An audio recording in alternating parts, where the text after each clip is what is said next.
1993. Welcome to sunny Pasadena and the 104th Tournament of Roses Parade. We continue a tradition that goes way back to 1890 and the horses and carriage days when the first parade stepped off along the streets of this lovely California city. And our theme this year is entertainment on parade. Get set for 2.5 hours of bands, floats, equestrian troops, stars, and New Year's Day fun. Now, here are your hosts, the genial entertainment editor and weatherman for CBS This Morning, Mark McEwen, and the glamorous and talented star of the new CBS series, Dr. Quinn Medicine Woman, Jane Seymour. Happy New Year, everybody, and what a super way to start 1993 here in wonderful Pasadena with the San Gabriel Mountains in the background at the 1993 Rose Parade, and with this lovely lady in red, Jane Seymour, at my side. Happy New Year, Jane. Happy New Year. Thank you, Mark. It's marvelous to be here. And don't we have the best seats in the Absolutely. house? Right at Orange Grove Boulevard and Green Street. It's the official starting line. And what a parade it's going to be. This year's theme is Entertainment on Parade. We've got dazzling floats, brilliant flowers, great marching bands, exciting equestrian troops. Not to mention the Grand Marshal, the star of Murder, She Wrote, Angela Lansbury.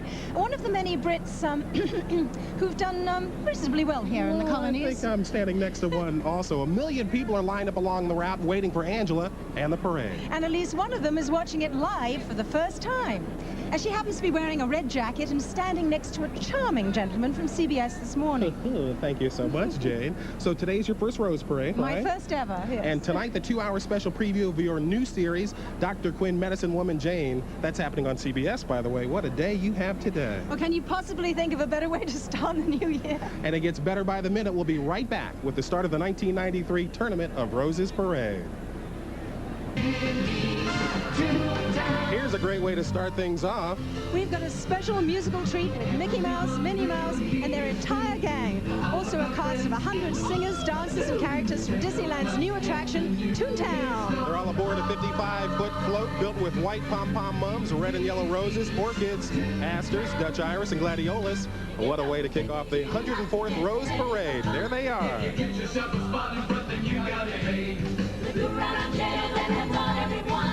The one and only Rose Parade. Happy New Year! Waking up in Mickey's Toontown. What better way to start a Toon holiday? Cause we're gonna see on Mickey's TV the Rose Parade today. Waking up in Mickey's Toontown. What do you say? You give a hip hooray. It's almost time to see the 1993 Rose Parade today. Well, who's here? Why, you do not wait. Where's the party? I brought the room here.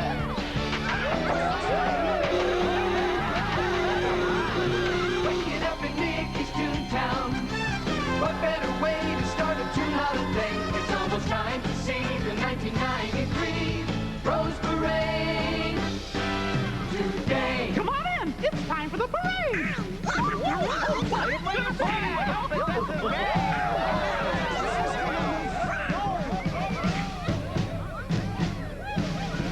Clear the streets, find your seats.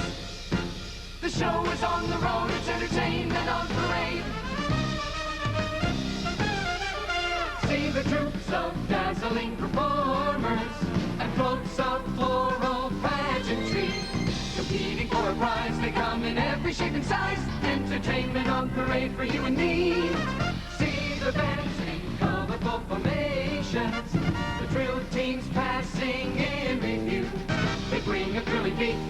It's filling up the street. Entertainment on parade for me and you. There's a Grand Marshal who we're partial to. A Rose Queen and Princess is here today. Band is flags and pom-poms, Lots of funny high bombs. lighting up the smiles along the way. It's a joyful New Year celebration, traveling down the avenue. Everybody knows you won't see a better show. Entertainment on parade. Entertainment on parade. For me and you. That's why we're waking up in Mickey's Toontown. What better way to start a Toon holiday? Cause we're gonna see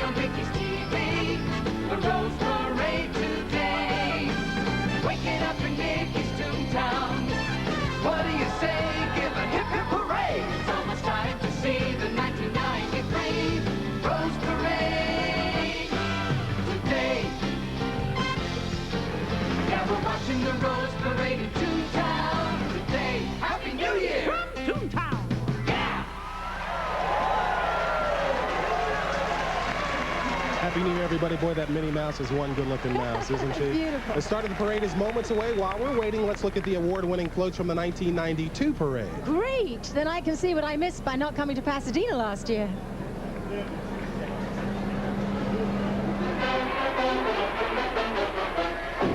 Tales of the Phoenix was the winner of the 1992 Fantasy Trophy.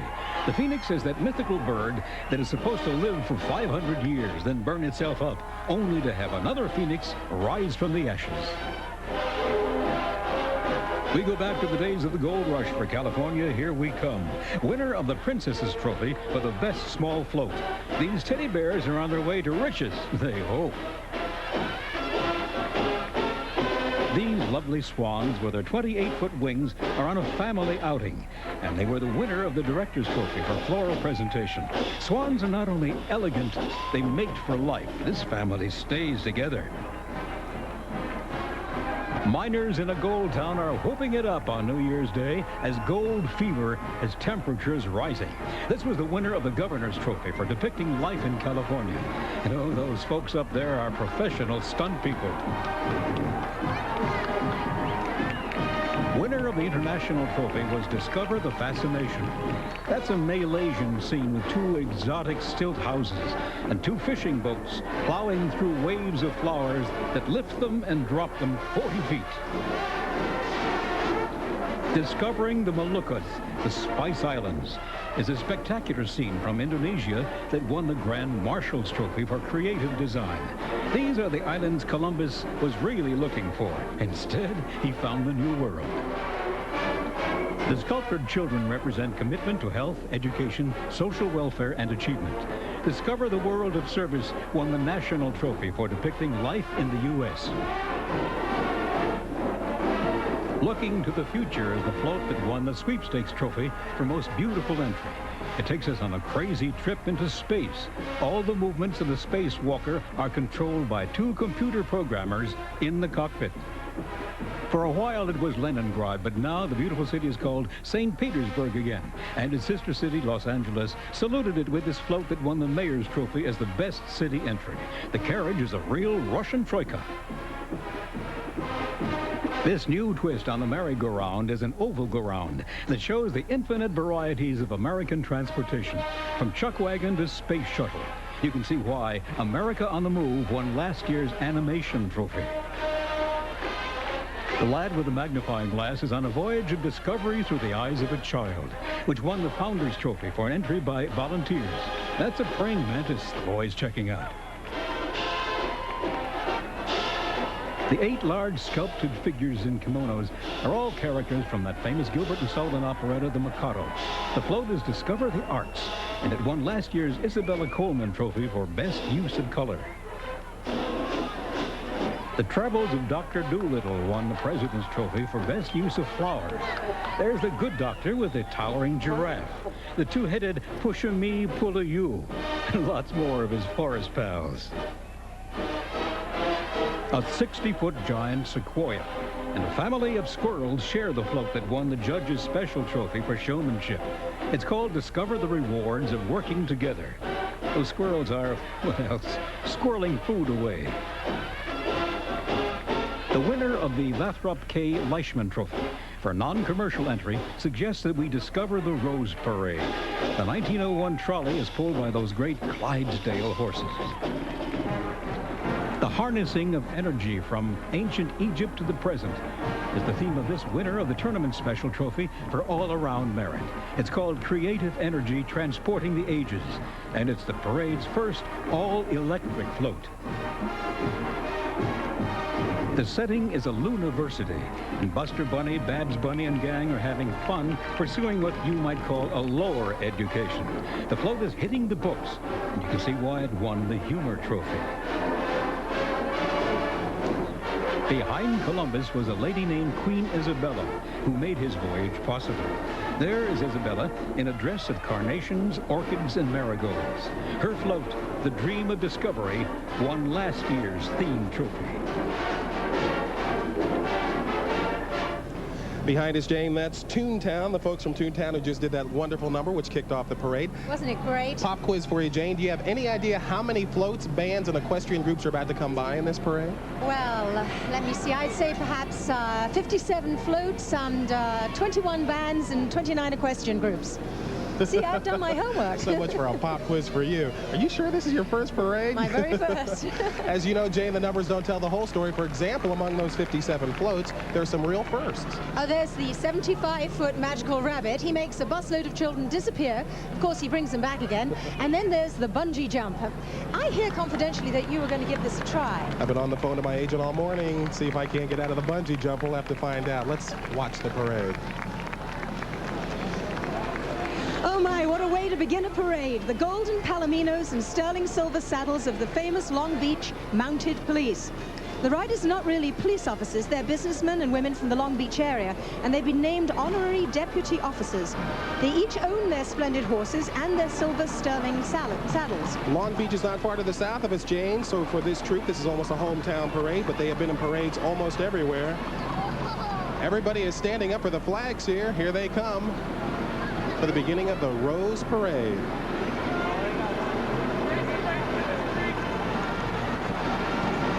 And the first band.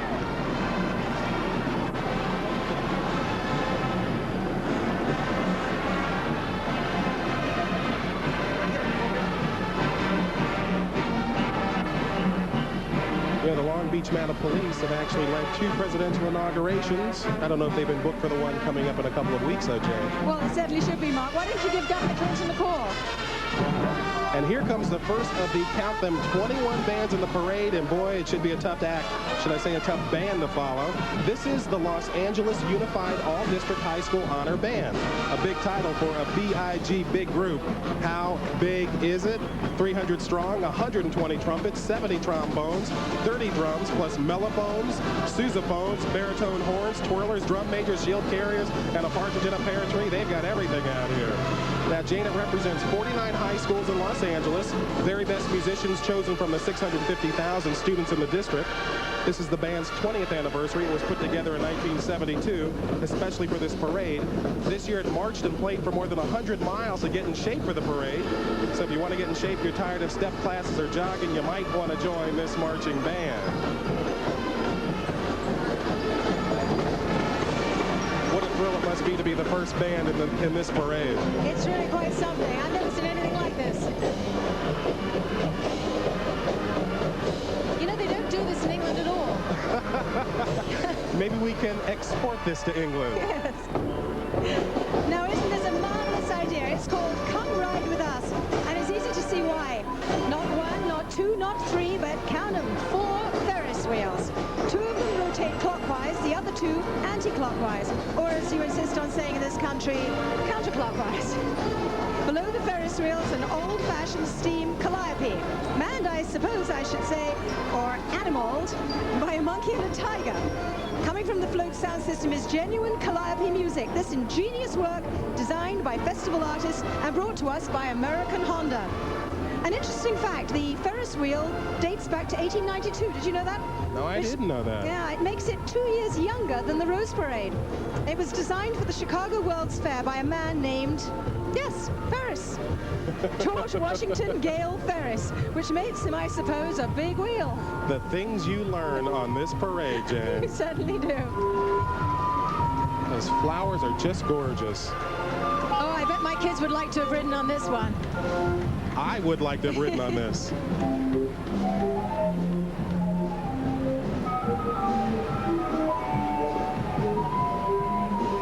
We'll be right back with the color and the excitement of the 1993 Rose Parade and your hosts Jane Seymour and Mark McEwen. Happy New Year from Pasadena and the 104th Tournament of Roses Parade. I'm Jane Seymour. And I'm Mark McEwen. Have we got a parade for you? Now comes the celebration of that great old movie tradition, the Saturday afternoon matinee, but it's being given the third dimension. You can see those classic favorites, the Three Musketeers, Athos, Porthos, and Aramis.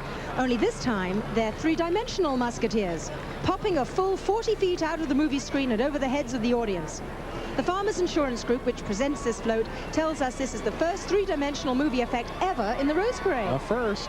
You may also notice the Art Deco ticket booth under the Grand Marquee, the snack stand, and of course the theater itself. Do you remember those innocent days of childhood and the Saturday movie matinees when there was magic in those darkened theaters? I remember the snack stand.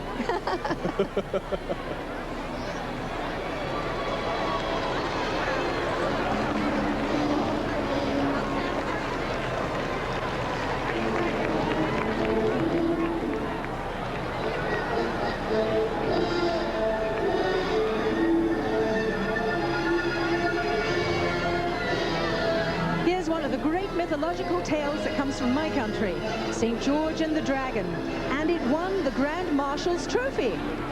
It's one of those heartening stories where we know the good guy's going to win. And on this float from Unical Corporation, St. George is clearly outweighed by the Dragon. But he's got his armor, his sword, and most important, his white horse. The Dragon paws the air, swings his tail, hisses, snorts, but all to no avail. St. George will slay him. He always has, and thank goodness he always will. I like happy endings. And who's the lucky chap who gets to play St. George? Well, his name is Scott Lamb, and he just happens to be the art director of C.E. Benton Son, the company that built the float. That is a spectacular float with the dragon moving. You see why it won. Absolutely. I wonder how tired his arm is going to be after 5.5 miles of swinging at this dragon. There's St. George swinging away. And they love him out here in Pasadena. Oh, the dragon died. The dragon's dead. Or he...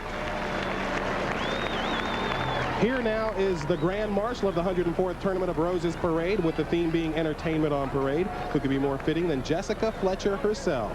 That wonderful lady who's in her 9th season as a star of the CBS series Murder, She Wrote, the lovely and talented Angela Lansbury. She's riding with her 2 grandchildren in a 1932 Packard Dual Cal Phaeton that was originally owned by Jean Harlow. Great gas mileage on that car. Bob Hope called Angela the first lady of television. Hard to argue with that. After all, Angela's received 12 Emmy nominations, 6 Golden Globes, not to mention 3 Oscar nominations and 4 Tony Awards. And here's what Angela had to say about all of this. What a thrill to be Grand Marshal of the 104th Rose Parade.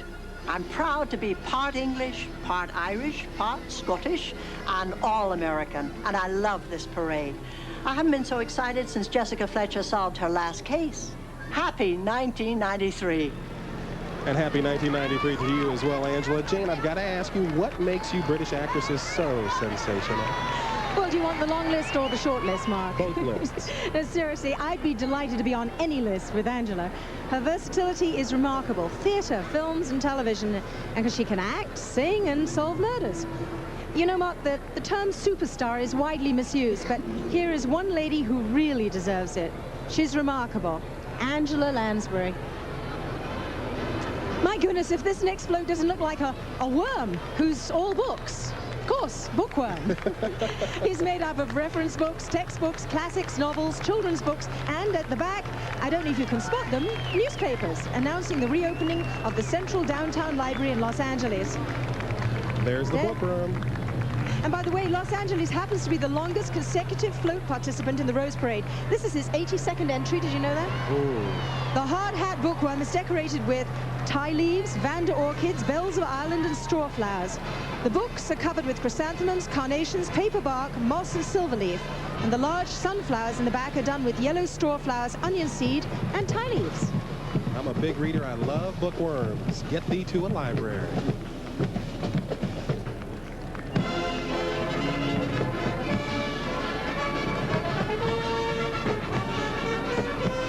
Here come the Marines right behind the parade. You can hear them. Ah, it's a grand old flag.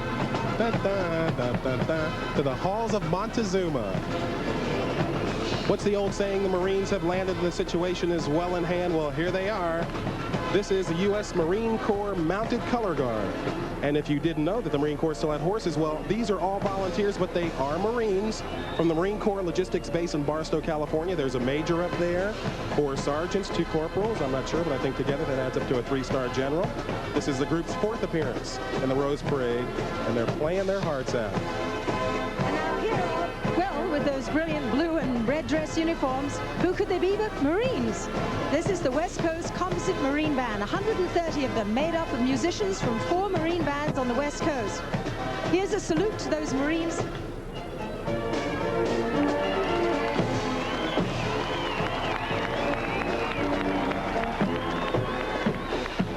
We'll come right back to Pasadena and the dazzling 104th Tournament of Roses Parade with this year's theme, Entertainment on Parade. They're having a great time at the 1993 Rose Parade. Happy 1993 from both of us. And we're starting the new year the best possible way with bands, floats, horses, and the most gorgeous flowers I've ever seen. Beautiful.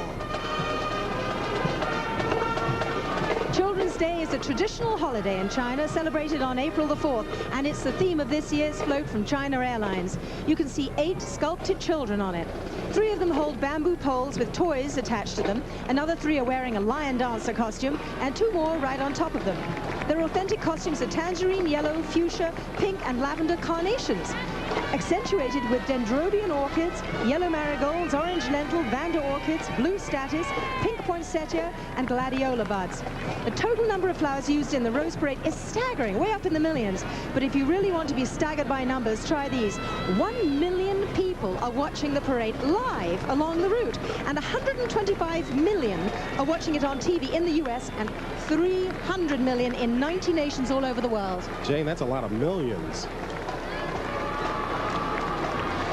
Here it is, one of the centerpieces of the parade, the Rose Queen and a Royal Court, presented by the Tournament of Roses Association. This year's reigning monarch, the 75th Rose Queen, is Liana Carissa Yamasaki of Temple City. Congratulations, Liana. She's 17 and a senior at Alverno High School. Liana has danced in ballet, has sung and acted, but her professional ambition is to be a physical therapist to help handicapped children. How about that?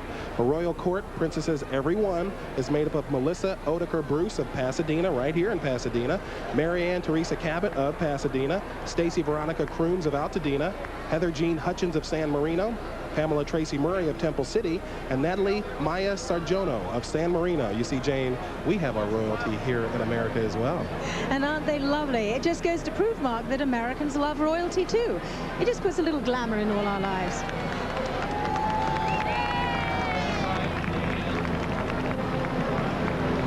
You have to marvel at this parade, Jane. Literally millions of flowers are used on these floats, and the technology is staggering. The computers, the animation, the communication systems. The Rose Parade has sure come a long way since that first one back in 1890. You weren't there. I wasn't there. Only 3,000 people saw that one, and the carriages were drawn by horses along a dirt road scattered with rose petals. I know you weren't actually there at that one, Mark. You're lying. We'll be right back with more of the 104th Tournament of Roses Parade. WKYT.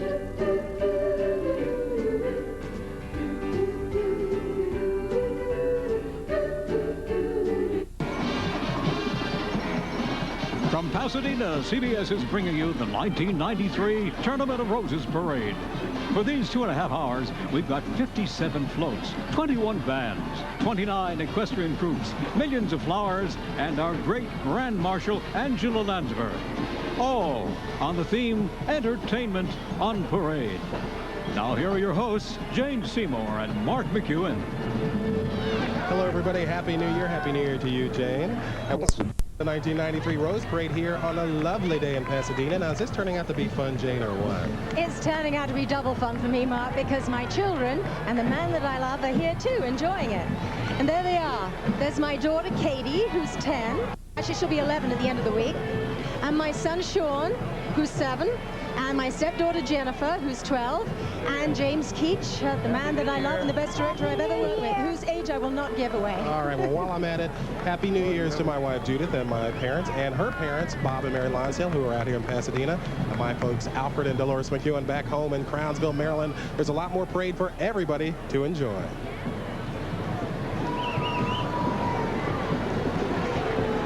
What will the next float be? Which number?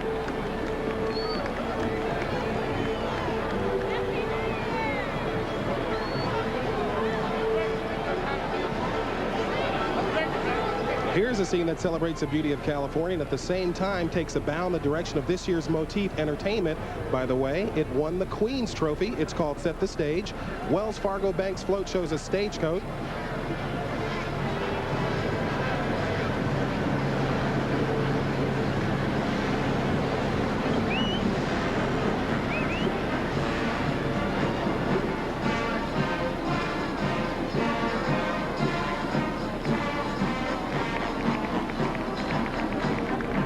Here now, the Salvation Army Tournament of Roses Band, all its 99 musicians and 25 timbrelists. How's that for a word this early morning? They're volunteers who come from all parts of California. A timbrel, by the way, is an ancient percussion instrument that's a lot like a tambourine. Salvation Army was founded in London, in England, Jane, back in 1865. It's been active in Southern California for 106 years. This band has been marching in the Rose Parade for 74 years. They've also performed in Australia for the America's Cup and at the Vancouver World Expo up north in Canada. And they look great in their red and black.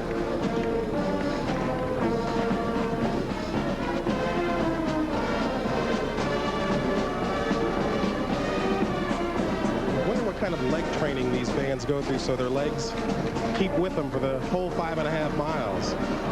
They sound great, don't they? They sure do. Now a little magic for your morning. Here comes prestidigitation on parade. I bet you didn't think I could say that word. Good word, Jay. That's a big word for the morning after New Year's Eve, Mark. Mark and I fought over who would get to say it, and I lost. Prestidigitation means magic done by hand. And just watch that 75-foot rabbit. Arco, which presents this float, tells her that this is the world's first animated parade float that actually performs a magic trick. A school bus filled with real-life youngsters will disappear before your very eyes. And here's the way it works. The box closes, the rabbit waves his magic wand, the box opens, the bus and the passengers have disappeared. And then the box closes, another wave of the wand, and the box opens, and lo, the bus and children are back. There he is. As a safety precaution, each of the 15 people on the bus has a safety button and must press it and hold it down for the trick to work. If anyone doesn't press it, the trick is on hold until the problem is corrected and it's safe to go on. He's talking to the rabbit.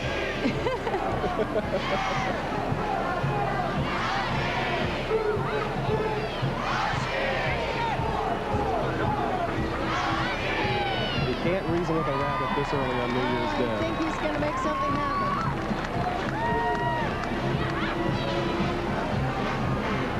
happen. Will they disappear, Jane? Do you believe in magic? I believe in this one. There's some great acting going on top of the bus anyway.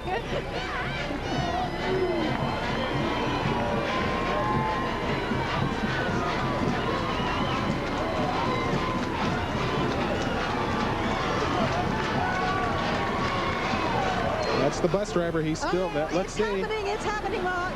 They're gone. I do believe in magic. I do believe in magic. Well, that's a pretty neat trick. Not bad. What if they make house calls?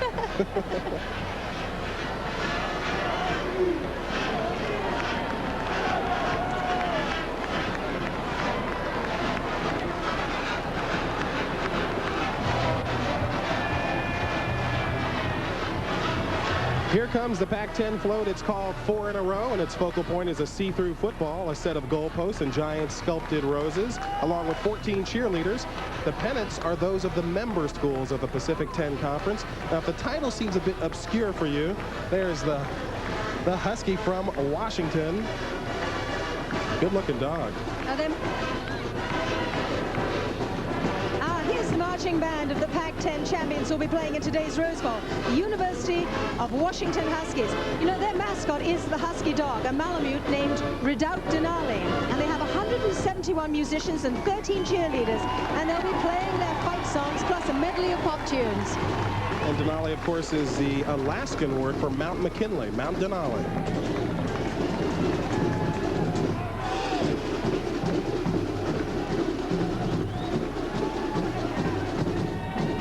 They're excited about the big game later on today. Who's going to win? That's a good question. What do you like in the game, Jay? I have no idea. The better team.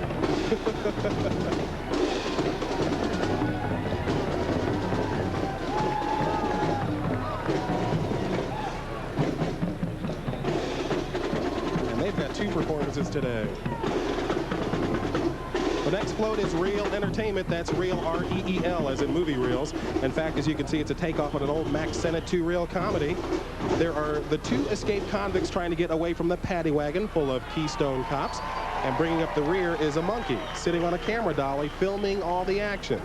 The float is from the La Cañada Flint Ridge Tournament of Roses Association. It's one of many in the parade that is completely designed, built, decorated, and paid for by volunteers. And aside from the beauty of these flowers, let me tell you some of the numbers. 5,000 roses, 8,000 carnations, 3,000 orchids, and 200,000 mums. Jane, that's a lot of flowers. Sure is. Now from the Hawaiian Islands, the Hawaii Pau Riders, led by Lita Cook. Lita and her husband John founded the group back in 1981 to promote the aloha spirit of the islands. And just what is Pau? I thought you'd never ask. You know, it's a wraparound skirt that the riders are wearing, and it was designed a century ago to be worn by women on Hawaiian cattle ranches to protect their gowns from dust as they rode. Originally, the pau was made of plain cotton, but now that it's become decorative, it uses bright silk or satin or velvet. Each one has 12 yards of material, and draping it is a real art. Not a single button, zipper, or pin is used, and the fabric is twisted around 5 kukui nuts, which is very convenient for those of us who have no pins around the house, but just happen to have some kukui nuts handy. Each of the 8 princesses riding with Lita Cook represents one of the Hawaiian Islands, and each island is represented by its special color, which, as you can see in the paui and in the leis around their horses' necks. You pronounced all of that wonderfully. Now here's a tribute to one of the big names of the big band era, the Glenn Miller Band. The theme is the Miller hit Tuxedo Junction. It's a tribute from the city of Duarte and the city of Hope. What's especially appropriate is that Glenn Miller bought a house in the city of Duarte with the money he made from writing Tuxedo Junction. And what you see, there he is a rabbit in tux and hi-hat playing the trombone, which of course is the instrument Glenn Miller played. The rabbit is made of pampas grass, cardoni puffs, seeds, spices, mums, straw flowers, and seaweed.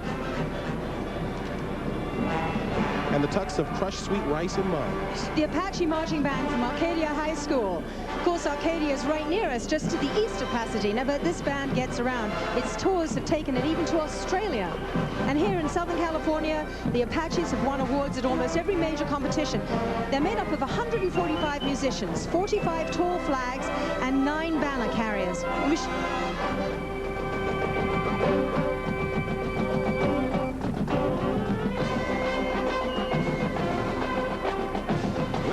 Back with the color and the excitement of the 1993 Rose Parade, and your hosts Jane Seymour and Mark McEwen. Happy New Year, everybody. This is Mark McEwen with Jane Seymour, welcoming you back to the 1993 Rose Parade. Did you know that the first parade was telecast in 1947? Back then, a few people in Los Angeles watched it on 7-inch screens. Now it's watched, it's 90 nations all over the world. Now here comes a man who may be the single most important factor in putting together this beautiful and amazingly complicated parade and making sure it all falls into place by January 1st so it doesn't pay to hit by January 2nd. Here is the president of the Tournament of Roses, Gary K. Hayward. Here comes Entertainment on Wheels. And this one, the Animation Trophy. You can see why. An Indy-type race car. The colors formed by red and white carnations and blue status. The wheels decorated with seaweed, silver leaf, and onion seeds. It's brought to us by General Motors, and when its hood is lifted 50 feet into the air, it reveals not a high-tech engine, but a group of stunt rollerbladers who race around an oval track and then out onto the street to do some fancy skating, to the tune of the music from the movie Blade Runner. Apropos. Did you know that one of the skaters is Jill Schultz, daughter of the man who created Peanuts, Charles Schultz? I did not know that. And when they're finished, they skate right back into the engine compartment and the hood closes. Just like that. That is one cool float.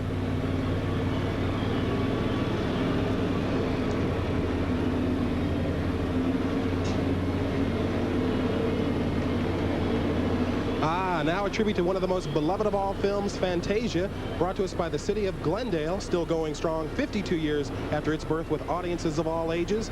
There's Mickey Mouse as a sorcerer's apprentice.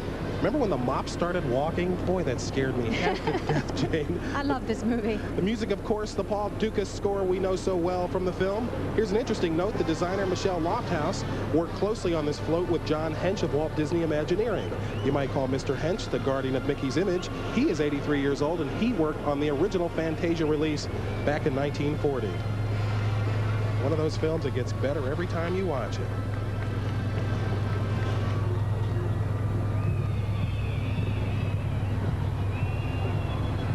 Here now, all the way from Newcastle, Australia, the world-famous marching koalas. All 120 of them. They're all high school students. Their average age is only 14, and nearly 3/4 of them are girls. They're chosen from high schools in the Hunter region of New South Wales. These youngsters have performed and won awards everywhere from Britain to Canada to Japan, and they're no strangers to the USA. In fact, back in 1984, they played in the Rose Parade. Do you know how they got started? Because, you know, this is fascinating. Back in 1982, the Arcadia High School Apache Marching Band that you saw a short while ago visited Newcastle, and the folks there were bowled over by them and went right to work to form their own band. The result, the Marching Koalas. And while the koalas are here, do you know where they're staying? No. With host families of Arcadia High School band members. Do you remember the song Tie Me Kangaroo Down, Nate? Yes, of course. They look thrilled to be here, and they're colorful as they can be. I wish they could bring some marching bands to England. Maybe we'll take this parade to England next year, Jane. That's What a do you good say? idea.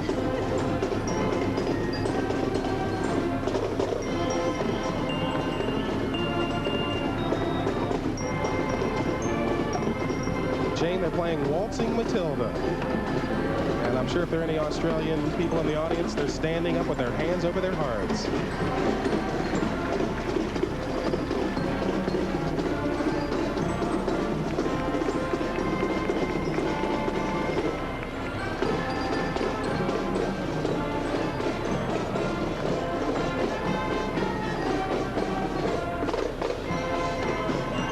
Have you ever been to Australia?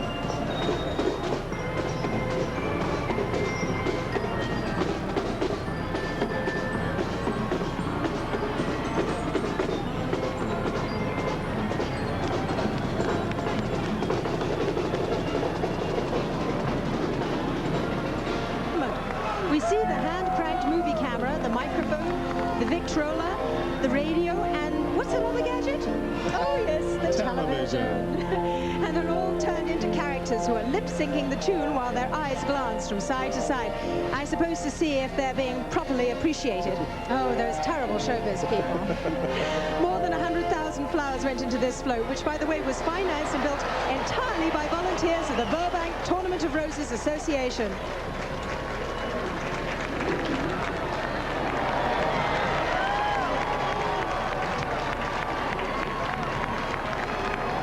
And here's the band representing the Big Ten champion, which will be playing in today's Rose Bowl from Ann Arbor, home of the University of Michigan Wolverines, the Michigan Marching Band. 221 musicians in the band. Its famous fight song is The Victors, which John Philip Sousa called the greatest college march ever written. This band was the first college band ever to play at a Super Bowl, and that was in LA back in 1973. And it was the first Big Ten band to perform in the Rose Bowl back in 1948. They're high-stepping down the street. They're quite something, aren't they?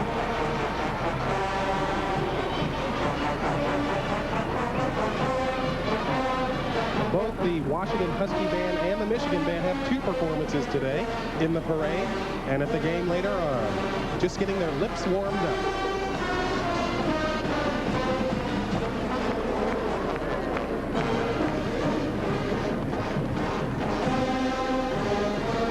On my show, I work with Harry Smith, and Harry plays the tuba, a tough instrument to carry and a tough instrument to play, and he pulls it off. Here's that fight song, Jane. I don't know how they play those waltz marching. I mean, I've tried to get any sound out of them at all. I'm a kazoo kind of guy, Jane. I don't think I could be in any one of these bands. I certainly don't think you could smoke and do this, do you? Nope. See, they're young, Jane. They're so very young.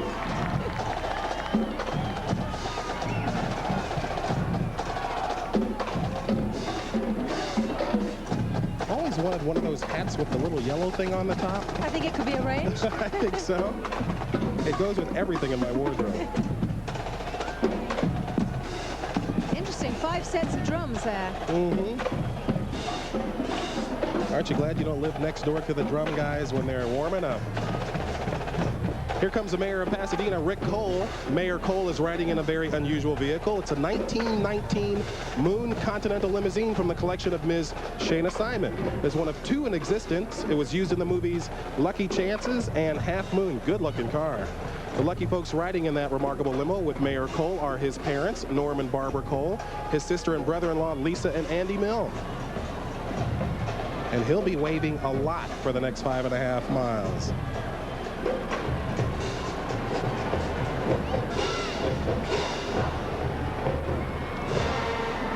Literally, they don't make cars like that anymore. And here now is the most unusual equestrian group. For one thing, they're all women, and for another, all of them are African American. And for a third, they often perform where most equestrian groups seldom go. They visit schools of the inner cities. As more than just entertainment, they're also an inspiration to our youngsters. These women call themselves the Mahogany Cowgirls, and their marshal is Deborah Beam. The Mahogany Cowgirls travel all over the United States, and in addition to inner city schools, they also can be seen in rodeos and in parades like the Rose Parade. Love that name, Mahogany Cowgirls, and I tip my cap to them for doing what they do. You know, it's amazing how many children, how many kids there are in the inner cities who've never seen a horse. Now, here's Treasure Island, but alas, a very large pirate has gotten to the treasure ahead of us. What do you think he's found? Spanish doubloons, solid gold ingots, rubies, emeralds, and diamonds? Not. The reason he's smacking his lips is the treasure is donuts, cake, cookies, and candy. Mark, I believe that Lassie is on the float. Can you see him? There is Lassie on the float. Boy, I used to cry at the end of the Lassie shows when Lassie put his paw up in the air and just, good-looking Lassie. Isn't this the 4th Lassie, the 4th generation? Yep. Lassie's the kind of dog you can say, run to town, get the sheriff, come back, and drive the truck. And Lassie does all of that. The chest, by the way, is made of marigolds, lentils, and straw flowers. A pirate of cornmeal, millet, and spices. His clothing of carnations, chrysanthemum, that's a tough word to say, chrysanthemums and straw flowers. And the garden area around the base of the float of roses, gerbera daisies, and orchids. Have to work on chrysanthemum.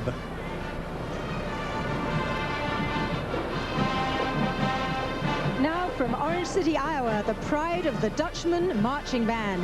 It's the only one in the world that marches in authentic Dutch costumes, complete with wooden shoes called klompen. And did you know, Mark, that I'm actually half Dutch and speak this language? You are? I used to wear these klompen. And if you could hear the way these 210 band members clomp as they walk along the parade route, you'd know why they're called klompen. For this parade, every single one of those 420 wooden shoes has been hand-painted with the Tournament of Roses logo. And by the way, the average shoe lasts 5 miles before a hole is worn in it. And the Rose Parade is 5.5 miles long, so... The band is made up of students from the Maurice, Orange City, Floyd Valley Senior High School. You'd think it would take a rather large high school to put together a 210-member marching band, wouldn't you? Well, surprise, surprise, the high school has a total population of only 337. So nearly 2 out of every 3 students are in this band.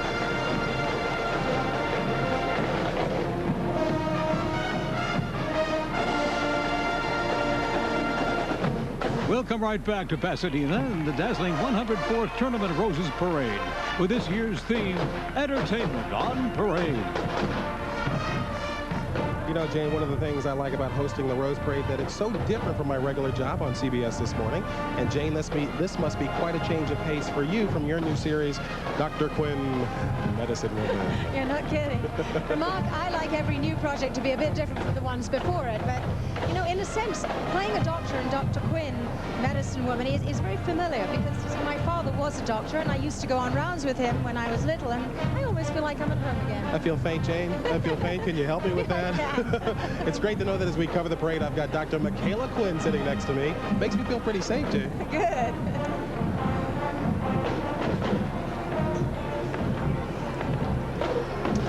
Coming along now, a mounted look at the history of the West. The Gene Autry Western Heritage Museum brings us the Spirit of the West Riders. They're folks of varied ethnic background, and they're dressed to represent horsemen and women of the West in the years between 1840 and 1920. Jane, is that when your show is set? Absolutely. We're set in 1867. Well, you're right there. Leading them is Marshal Phil Spangenberger, a famous Wild West show star and mounted sharpshooter who's traveled all over the world performing. And everything you see is authentic. The clothing, the saddles, the tack, the firearms, all the gear. It's all been carefully researched by the Gene Autry Museum. As for the riders, some of them are equestrians, some are Western historians, others are entertainers and museum staff members, all people who care about the history of the West. And they're looking good on those horses.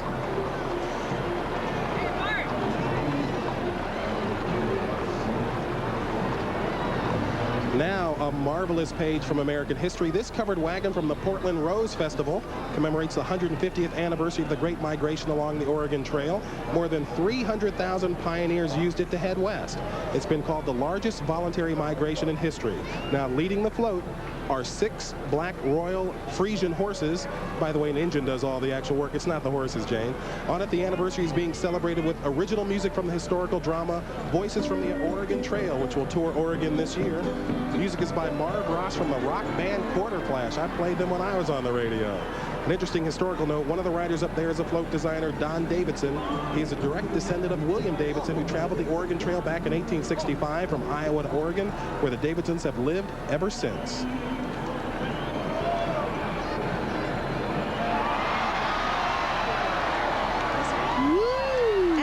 To be swept up by someone on a white charger, this may be your moment, because here is Richard Salco White Horse Group, and it's made up of people who parade or show white horses. Now we're seeing the record setter right before your eyes. Bungee Fun at the Big Top is 83 feet high. It won the judges' special trophy. Look at that. That's what you wanted me to do, huh, Jay? This is unbelievable. I'm definitely never going to do this. It's the tallest float ever in the history of the Rose Parade, about the height of an 8-story building. The jump itself is a 70-foot drop. Now, one jumper is an Elvis impersonator, not the real Elvis, although I hear he does like bungee jumping. Now, if you're worried about safety, Nestle USA, which presents this float, has taken careful steps to make sure the jump is safe. 6 onboard operators must all agree that a 25-second jump window of safety exists before the jumper can go. And that's loud, too. The final okay has to come from the jump master, who's up there in that barrel. Well, I'm really happy to hear it's safe, Mark, because I really think it's the job of a host to demonstrate a float like this one. And I would try it, honestly, but I'm just not quite dressed for it. So, Mark, would you? Well, there's only 2 hosts of this, so maybe I'll try it, but I have enough ups and downs in my line of work.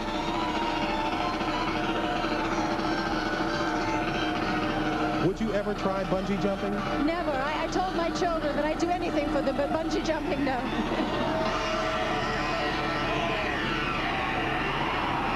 Oh, my God.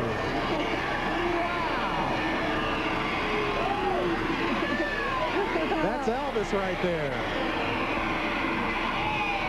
Is that amazing? Yeah. I know. That's all I'm going to hear today. My kids are going to want to bungee jump. That's all I'm going to hear when I get back to my show. We want you to bungee jump. Well, at least they didn't do that in the Wild West. Spectacular. Absolutely spectacular. And this one won an award, didn't it? It won the judges' special trophy. I can see why. Extraordinary.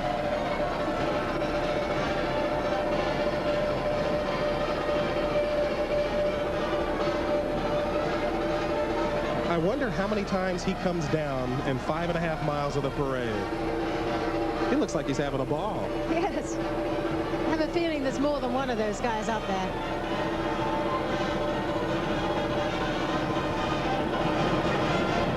Yeah, I think he wants to be rescued, but nothing's happening. Don't you hate it when your bungee jump doesn't bungee anymore? Maybe they don't bungee jump around corners. Maybe that's the thing.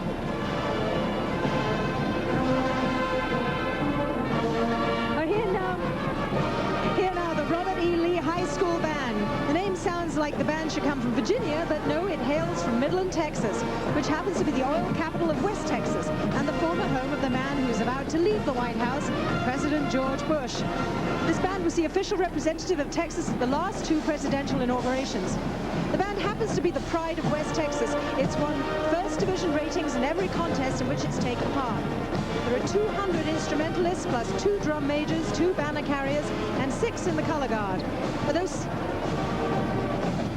6, by the way, are carrying the 6 flags of Texas. And if you look carefully at those maroon capes, you can see them on them, the family crest of the Confederate General Robert E. Lee.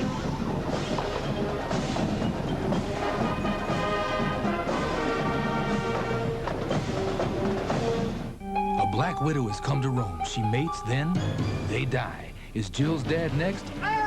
Find out what's behind picket fences tonight. A New Year's resolution. Amen. Has the women of Sicily boycotting macho men. If you call me little lady one more time, I'm gonna punch you in the nose. But Shelley's found a new male hero. He's a sensitive new age dude. I'll be good. I'll be different. I'll be anything you want. You're only 12 years old. An all new Northern Exposure Monday. This is CBS. #1 in cars, #1 in trucks, #1 in America. Save on 5 of the top 10 selling cars and trucks during Ford sales leadership clearance, including the all-new '93 Ford Ranger. Now with $1,650 total package savings. Save on the #1 selling F-150, the best-selling truck in the world. Save on the Ford Explorer, the #1 seller in its class. But hurry, your local Ford dealer sales leadership clearance ends soon. See your local Ford dealer by January 5th. It's Hellringer's grand opening sale going on now at the brand new Hellringers of Lexington. Stop by 2308 Versailles Road, 1/2 mile inside New Circle Road.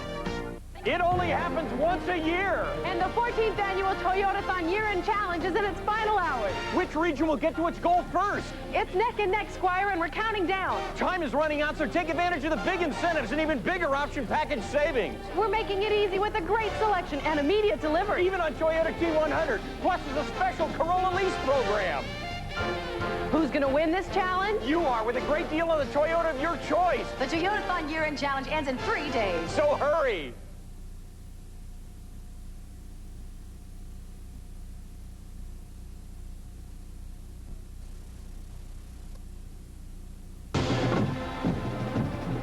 CBS's coverage of the 1993 Tournament of Roses Parade with the theme Entertainment on Parade continues this portion sponsored by Grape Nut Cereal.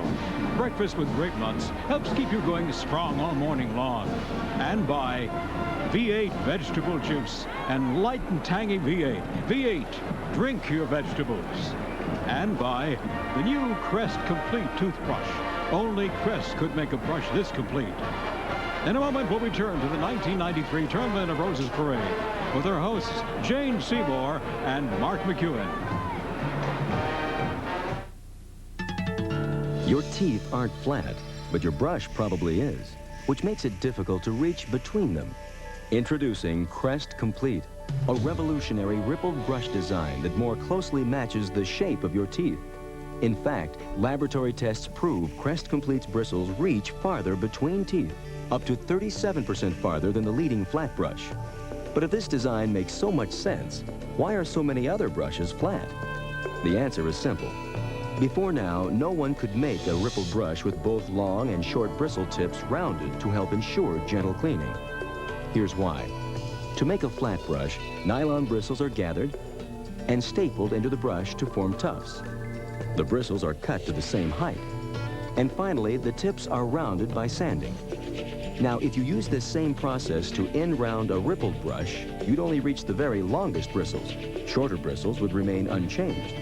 Unlike flat brushes, Crest Complete is the only brush made with a new patented process that rounds the ends of the bristles first, then arranges them in a rippled profile. The bottoms are cut even. Heated. In a parade, it's his whole career. He's going up now, the winch is working.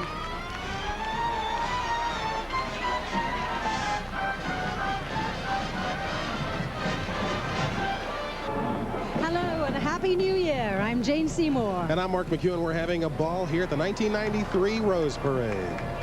The title of this next float is I Love a Parade, and I'm sure I speak for all of us when I say true words were never spoken.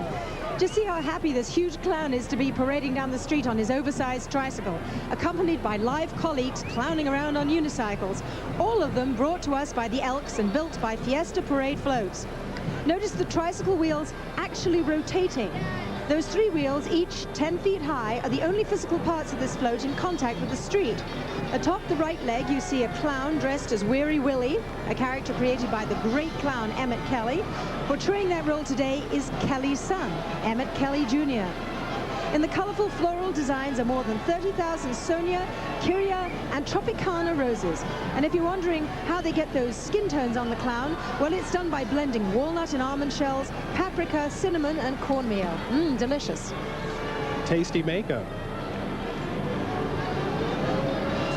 Playin' Possums is what our next float is called, and it won the Humor Trophy. And these possums really are playing banjos, to be precise, and they seem to be head over heels in love with their own music. Joining in the sing-song on this Dr. Pepper float are a mother bird and her chicks, while butterflies flutter to the beat and get a little help from a caterpillar. The actual banjo music for the hoedown comes from a live quartet you may have spotted on the front of the float. The fur on the possums is a blend of Ming, Fino, and Spanish mosses with accents of silverleaf protea. They're dressed in an array of colors made up of carnations, button chrysanthemums, and gladioli. In the springtime gardens, you see 50,000 roses.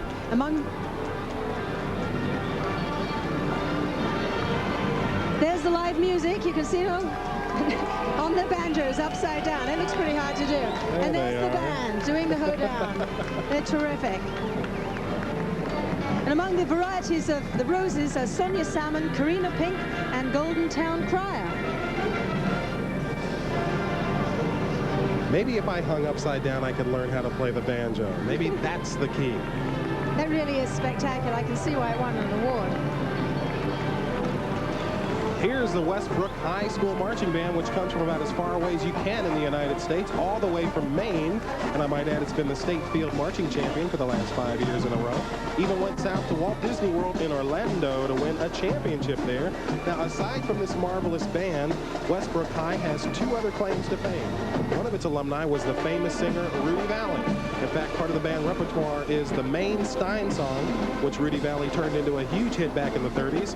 I don't think I have that on CD. Now, if that seems like ancient history, Westbrook High has another famous alumnus for you, Kevin Eastman, who graduated in 1980, and Kevin created the Teenage Mutant Ninja Turtles. Everybody say cowabunga dudes. And I wish we could never have survived. That's true. Pizza eaters everywhere. Makes me want to get a pepperoni.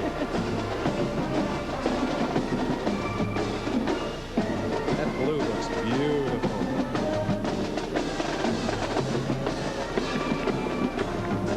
Sure you wouldn't like one of these hats? Longer feather. You know, I may have a new selection of hats by the end of the day.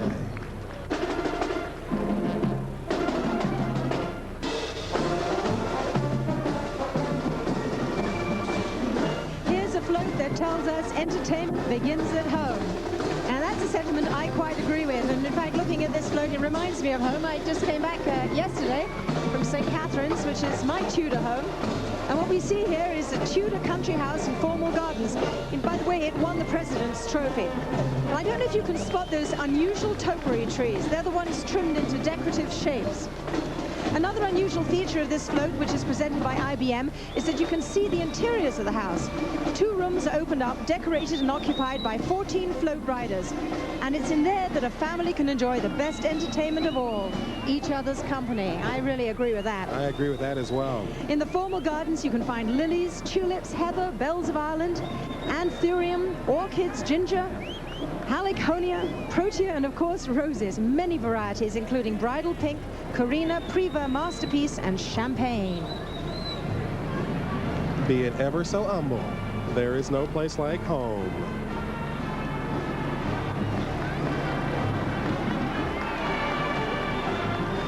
We'll be right back with the floats, the flowers, the bands, and all the action of the 1993 Rose Parade, coming to you from sunny Pasadena. Hi, Happy New Year, and welcome back back to Pasadena on the 104th Tournament of Roses Parade. With me is Mark McEwen, who I'm sure you know from CBS This Morning. Just call me Lucky Mark because I get to cover the parade with the star of the CBS series that kicks off tonight, Dr. Quinn, Medicine Woman, and the lady they call the queen of the miniseries, Jane Seymour. Oh, thank you, Mark.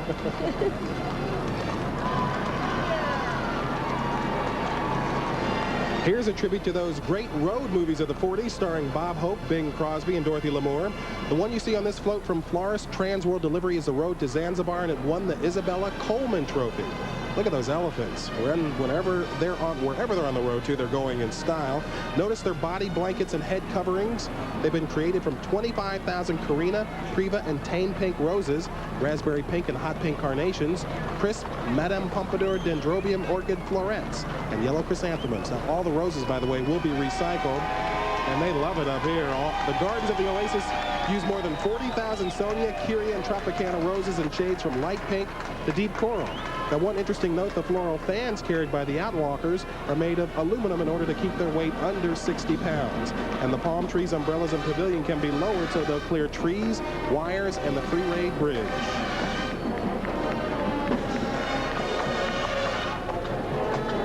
That is colorful. That's just magnificent. You know, I love those road movies. I grew up with those. So did I. Oh, weren't they the best?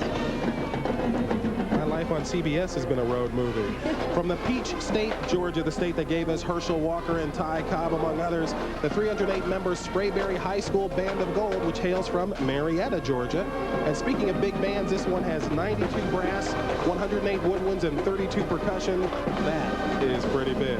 Not only big, it's good. This marching band is undefeated in field show competition in 6 years and undefeated in Georgia competition in 15 years. And there's yet another hat I have to add to my collection by the end of the day. I think you're going to have to choose one, you know. You can't be greedy.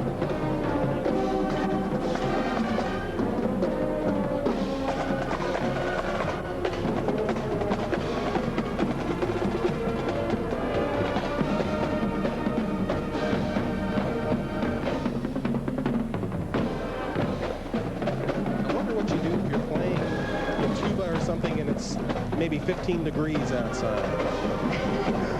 Do you fake it? I don't know.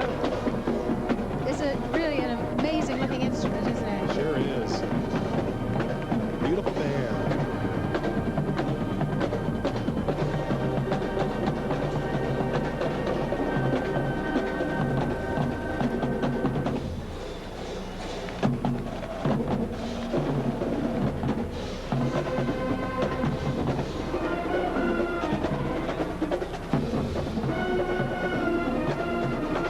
If you've been longing to go scuba diving in the coral reefs around Malaysia and just haven't been able to get away, here's a chance to see what it's like in the comfort of your living room. Fantasy on Parade. It won the Sweepstakes trophy. This float is from the Malaysia Tourist Promotion Board and Malaysia Airlines, and it shows underwater scenes found in 2 Malaysian states. Back in June, Malaysia had its own floral parade, and this float is a combination of the entries of those 2 states. The animated crabs are huge. The larger one is 30 feet high. With them, several of the tropical fish found in Malaysian waters, plus seahorses and starfish, and that clamshell with its pearl, all authentic to Malaysia. The deck of the float and the bottom of the ocean floor are made up of tens of thousands of yellow Mercedes, pink and red roses, and more, tens of thousands of roses, iris, gaberas, carnations, and chrysanthemums make up the coral reefs. I don't know if you've ever been to Malaysia, but I think it's one of the most beautiful places I've ever been to. Flowers are everywhere, orchids growing everywhere, wild. Makes me think of the Little Mermaid, Under the Sea. Yes, it does. Really spectacular. Actually, I took my parents to Malaysia once, and I took them to Borneo, or it used to be Borneo, and we stayed the night with headhunters. For real. Well, I've been to Pittsburgh. It is by far the most exotic place I've ever been, I must say. Pittsburgh was kind of nice, too.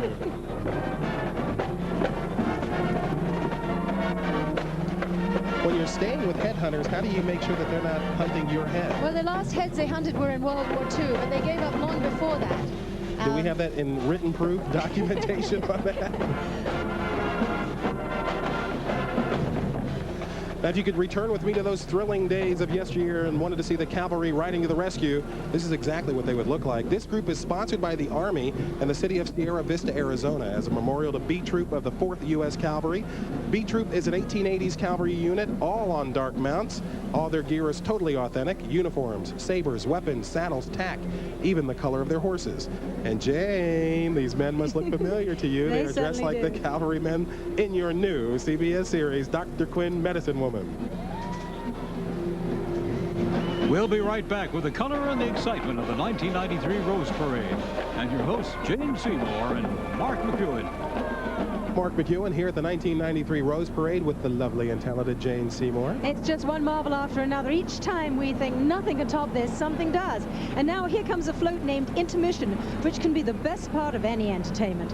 As you can see, this intermission starts off with popcorn, followed by nachos, soda pop and hot dogs, followed by candy and ice cream, followed by, no, not by indigestion, but by the cleanup attendant.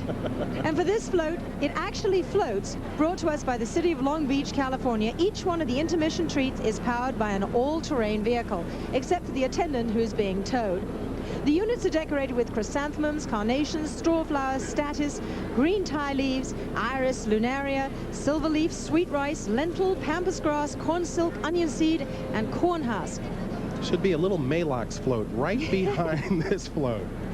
I always think my children are more interested in the snacks than the movie. Sometimes the snacks are better than the movie. This is unfortunately true.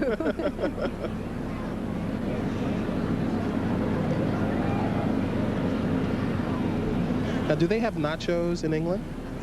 You know, they're just starting to do things like that, but it's a rare treat. Mexican food is just moving in. So you order fish and chips, hold the fish, add extra cheese, there you have nachos. There you go. Something like that. They still soak their chips, though. They have soggy chips, and they soak them in vinegar. This is what you have to do in England. Next, we see 15 magnificent Andalusian stallions who take us back 900 years to medieval times. Riding on them are the castle trumpeteers, the king of arms, the ambassador, the master of arms, the count and countess, and 6 noble knights of the realm. This group is from the medieval times dinner and tournament in Buena Vista, California, where they offer tournament games, jousting matches, and sword fights, yes, and a medieval banquet too, all the way that they would have done it back in the year 1093. If you don't pay your bill, are you in the tournament? You know, the thing that's wonderful about this is that the house I told you about, the one I have in England, was built in 950, so it's even earlier than these characters, so they must have lived in my house. And they ate terribly, you know. They didn't have knives and forks. They just put the whole leg of lamb in their mouth. And no microwaves either. A little early. Here's a float called Hair-Raising Fun, but as you can see, it's not the kind of hair we have on our heads. Well, some of us have on our heads anyway. This is a new version of the tortoise and hare race, only this time they're collaborating. The tortoise is acting as the towboat, while the hare, looking extremely showbiz with his cool shades, is balancing on a surfboard. And along for the ride are a watchful bird and a hungry frog, while a friendly snake serves as the tow rope. This float from Cal Poly Universities is, by the way, the only one in the parade entirely designed, built, and paid for by university student volunteers. So if you have kids going to Cal Poly Universities and they've been calling for money, this is probably what they've been paying for. And the students grew more than 70% of the flowers used for the float. Roses adorn the tortoise's shell. Body parts are covered in silver dollar eucalyptus leaves, stomach by chrysanthemums. The rabbit is decorated with pink and white carnations, and the snake's body is petaled primarily with poinsettia leaves.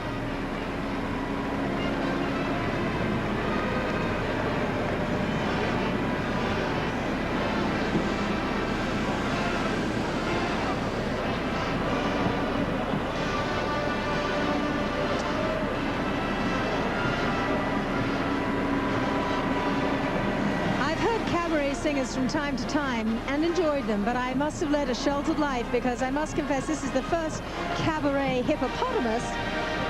And as for the folks sitting at the table, well, I've seen hip crowds, but well, I guess why not a hippo crowd? The song "There's No Business Like Show Business," well, doesn't sound like they're singing it right now, but it's supposed to be sung by Ethel Merman from the Broadway musical Annie Get Your Gun. I guess they'll play it when they get around the corner. And if you catch the call letters on the microphone, TRFA, they stand for Torrance Rose Float Association. They're the volunteers for the city of Torrance who decorated this float. Good job. It's so hard to get good hippo entertainment. There's a call letters. Oh, there you go.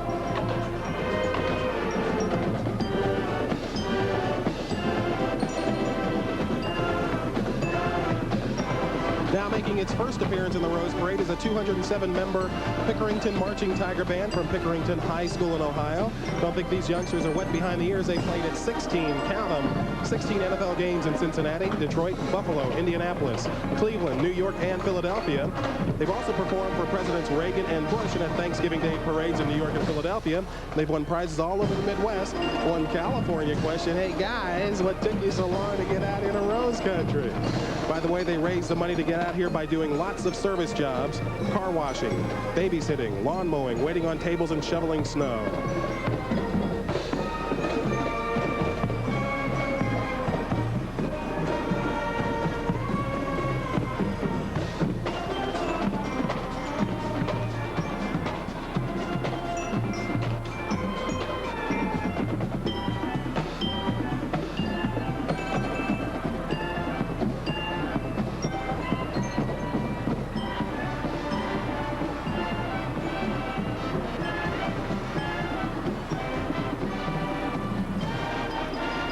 Those marvelous horses, the Clydesdales, and they're pulling a village that never was. What can she mean by that, you ask? Well, I'll tell you in a moment, but first I hope you notice the bagpipes band in the two-wheeled cart and the Clydesdale colt in the tiny paddock. This float is Brigadoon, and it won the Mayor's Trophy. Notice the plaid base of the float. It's made entirely of roses, and it's the Royal Stuart plaid from the valley of the Clyde River in Scotland, which is where the Clydesdales come from. The village is from Scotland too, but entirely mythical. Its name is Brigadoon, which is also the name of a famous Broadway musical, and it's brought to us by the city of St. Louis, Missouri. I hope you realize how lucky we are, because in the musical, Brigadoon emerges from the Highland mists only once in a century. So if you want to see it again, you'll either have to wait until 2093 or catch a revival of the show. And it is marvelous, I assure you.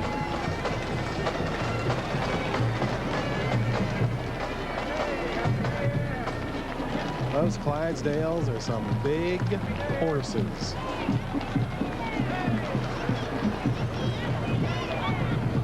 Mark, I'll tell you one job I wouldn't like, being a judge who has to decide which of these marvelous floats gets the prize. That's a tough job, Jane, but they have three very capable judges to take it on. Colleen Williams is a broadcast journalist, Barry Burkus is an architect, and Gene Comerford is a floral expert. And they're all very brave people to make those difficult choices.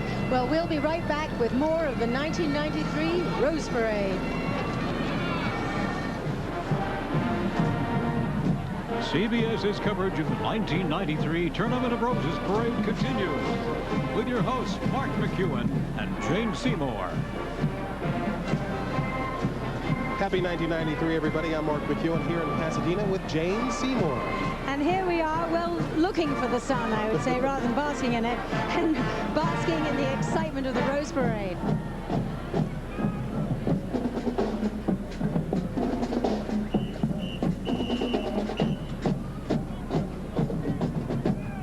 If you're fans of the Kansas City Chiefs or the Royals, you may well recognize the band that's coming along right now. Mark is looking at me. Yes, Mark? Well, I have to ask, do you know who the Chiefs and the Royals are, Jane? Of course. The Chiefs are a professional football team in the NFL, and the Royals are an American League baseball team. You impressed? And here I thought the Royals lived in Buckingham Palace. I will never doubt you again, Jane. Oh, thank you. Now, where was I? This is the 200-member Blue Springs High School Golden Regiment Band from Blue Springs, Missouri, and they performed at many Chiefs and Royals games. In fact, they've got all over the nation representing their state, from the Mardi Gras in New Orleans to the Independence Day Parade in Washington. And they want us all to know, especially the taxpayers back home, that they use no district school funds. They have fundraisers, and each student pays his or her own way.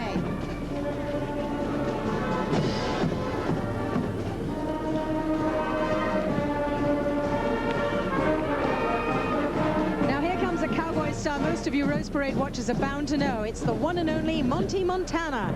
And speaking of tradition, he's riding in this parade for the 59th time. This July 4th, Monty will celebrate his 68th anniversary in show business.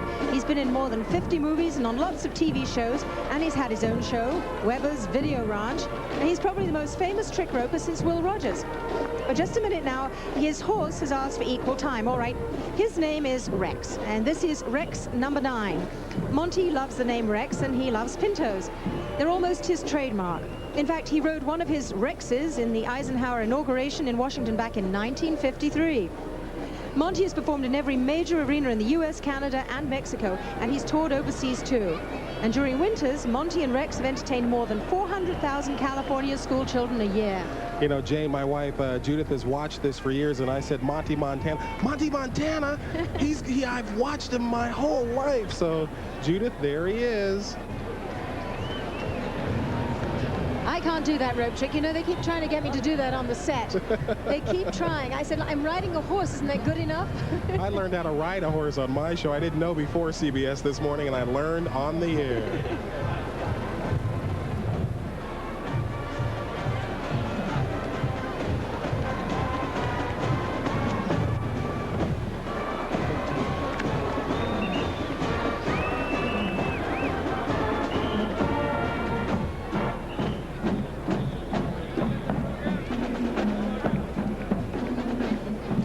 Look who's navigating that raft down the tricky currents of Orange Grove Boulevard. It's Tom Sawyer and Huck Finn.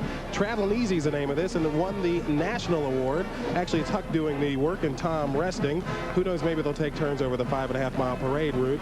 I doubt it. Tom looks like a nap kind of guy. I like that. Thanks to a very clever hydraulic system, the raft gently rocks. Huck turns his head from side to side.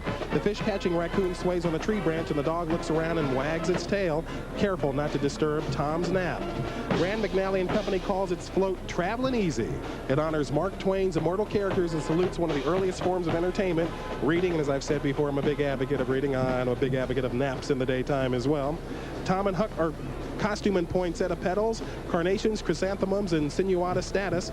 Their hair, strands of braided raffia and corn silk.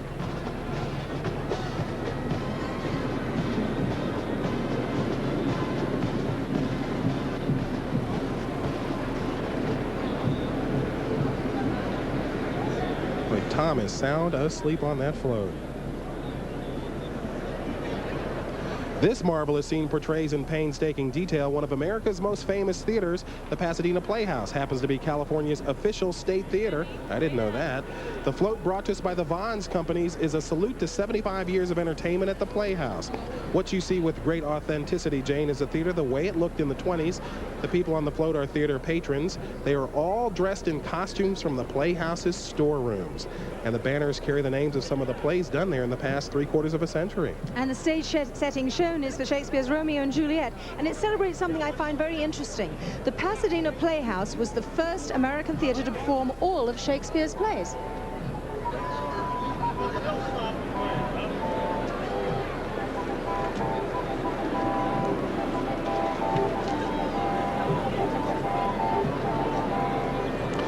Now, this float is titled More Than Magic, which won the tournament's special trophy.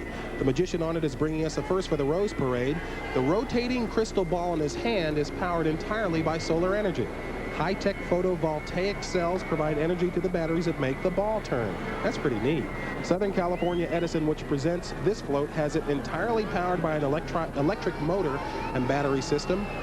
Well, I'm glad I don't have to shave the face of the guy.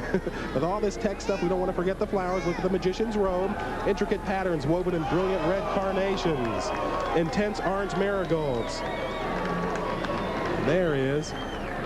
That is Raul Rodriguez on the bottom of the float getting a big hand here. With his beautiful bird. Yes. Reminds me of Aladdin with the bird on the shoulder. The parrot's name, by the way, is Roxy, which is a theater up on Sunset Strip, too, by the way. I like the way the parrot matches his gown. I like the way the parrot sits on him.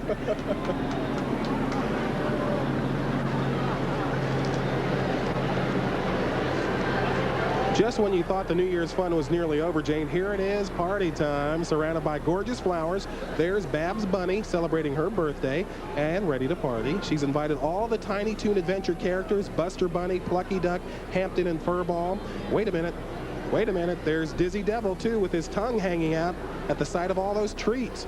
Baskin-Robbins ice cream brings us this float, which has 31,000 individual chrysanthemums, orchids, and carnations covering Dizzy Devil alone. And Dizzy's tongue is made from the powder of 6,000 crushed strawberries. Watch the action as all those treats slide down the counter via high-speed conveyor belt into Dizzy Devil's mouth. That's what they mean by a lucky devil, I guess. A devil could pick up a lot of calories in a position like that. Well, you start exercising tomorrow.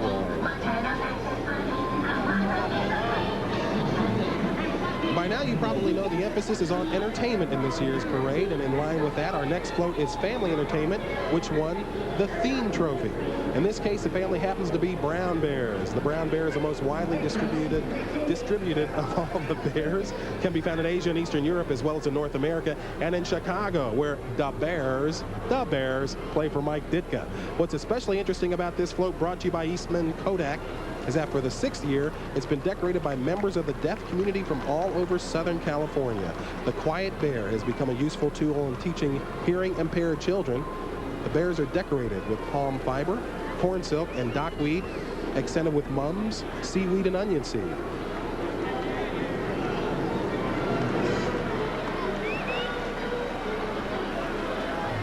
This portion of the 1993 Tournament of Roses Parade, with the theme Entertainment on Parade, is sponsored by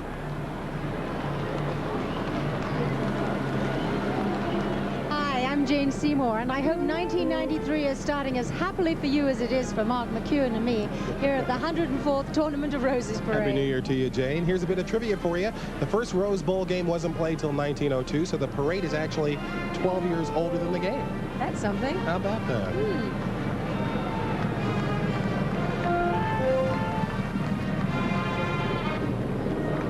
All the way from Osaka in Japan, here's the Osaka Band Federation High School Honor Band, 136 members strong. This truly is an all-star band. 17 schools in the Osaka Band Federation were invited to send students to audition.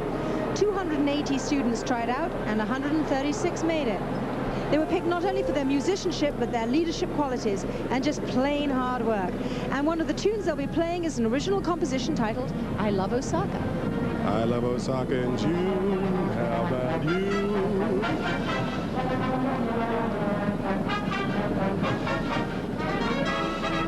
It's amazing how different each of these bands are. Their colorful costumes, and just their enthusiasm. They're glad to be out here. This is Stars and Stripes Forever, by the way. Not I Love Osaka. It's not I Love Osaka, definitely not. They're doing a great rendition of it. Yeah. Right.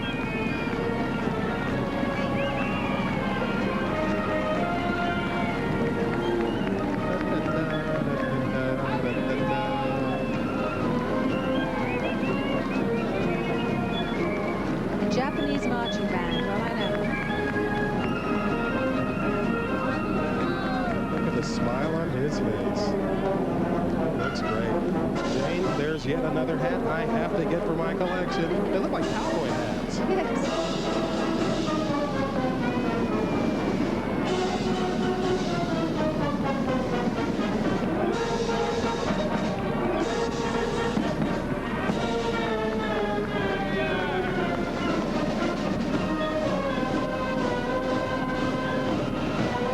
Certainly have this place rocking. People are clapping along in the stands. Here's a tribute to the way people entertain themselves before TV, before radio, before CDs, or any of that stuff. It's called Nature's Entertainment, and lots of folks find it works even today. This float won the Director's Trophy. This is one beautiful float. There on the float are some of nature's most magnificent creatures, the splendid snowy owl, the majestic great horned owl, and the distinguishing heart-shaped facial discs of the barn owl. They're all roosting in magnificent sequoia trees. The natural sound effects come from an onboard sound system. Brought to us by 20th Century Insurance, this float has on board last year's queen, 1992 Queen of the Tournament of Roses, Tanis Ann Turrentine. She's accompanied by Boy and Girl Scouts from various Southern California troops. The detail on this is just amazing. Isn't it beautiful?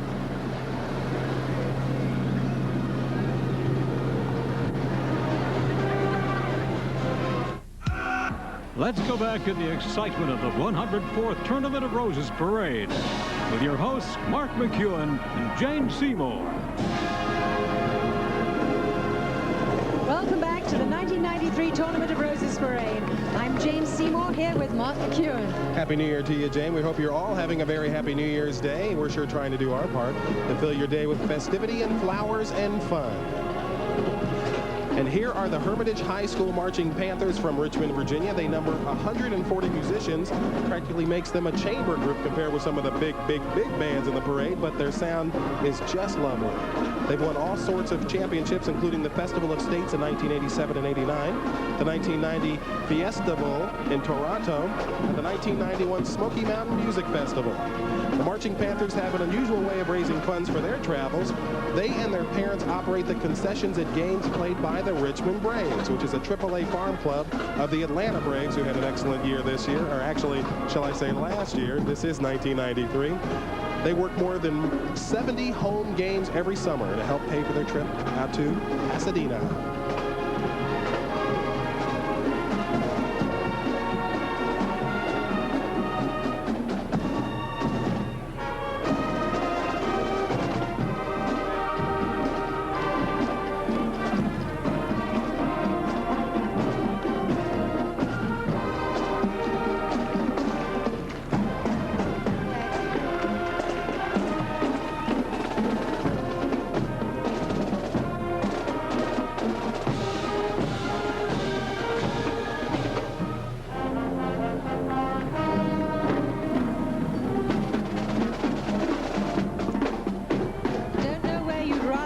Right here at the Rose Parade, but if you're looking for a tropical paradise, have we got a float for you? It's Spectacular Sumatra, brought to us by the Republic of Indonesia, and it won the international trophy. To call it a float isn't quite right. It's really 4 magnificent floats, 3 of them sort of satellites pulled by elephants. 8 provinces of Indonesia on the island of Sumatra, and you can see them all represented on the floats in flora, fauna, architecture, costuming, and dance. On the main float, oversized, lifelike sculptures of animals and flowers of Sumatra. You can probably spot the elephant, the rhinoceros, as well as 17 drummers, and there are 5 sculptures of Rafflesia, which is supposed to be the world's largest flower. In the tropical gardens, there are 20 varieties of orchids, and there are 3,000 sprays of the dendrobium orchid, which is grown in Southeast Asia. This really is beautiful. That is gorgeous. My mother used to live in Indonesia, and I grew up on Indonesian food. About that. Yes, I never had any of that steak and kidney pudding. We had nasi goreng instead. The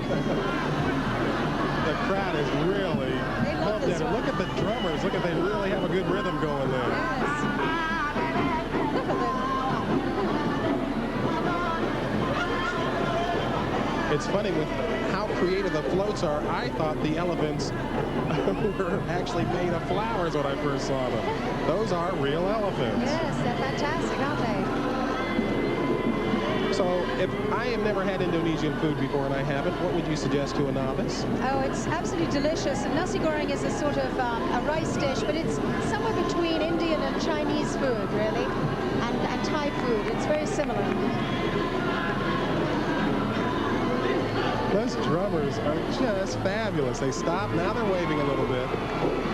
Now they're getting back into bouncing again, too. You know, the beautiful island of Bali is in Indonesia. That's really an extraordinarily exotic and spiritual place to go to. So look at their heads bouncing back and forth on the top of that float. They are really, really into this. And the crowd is into them.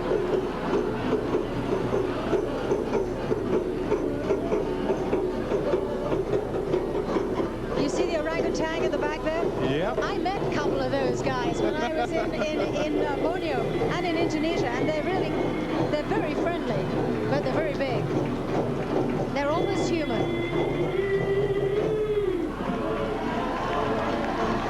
This float got one of the biggest responses we've seen out here today. And you can see why. Absolutely.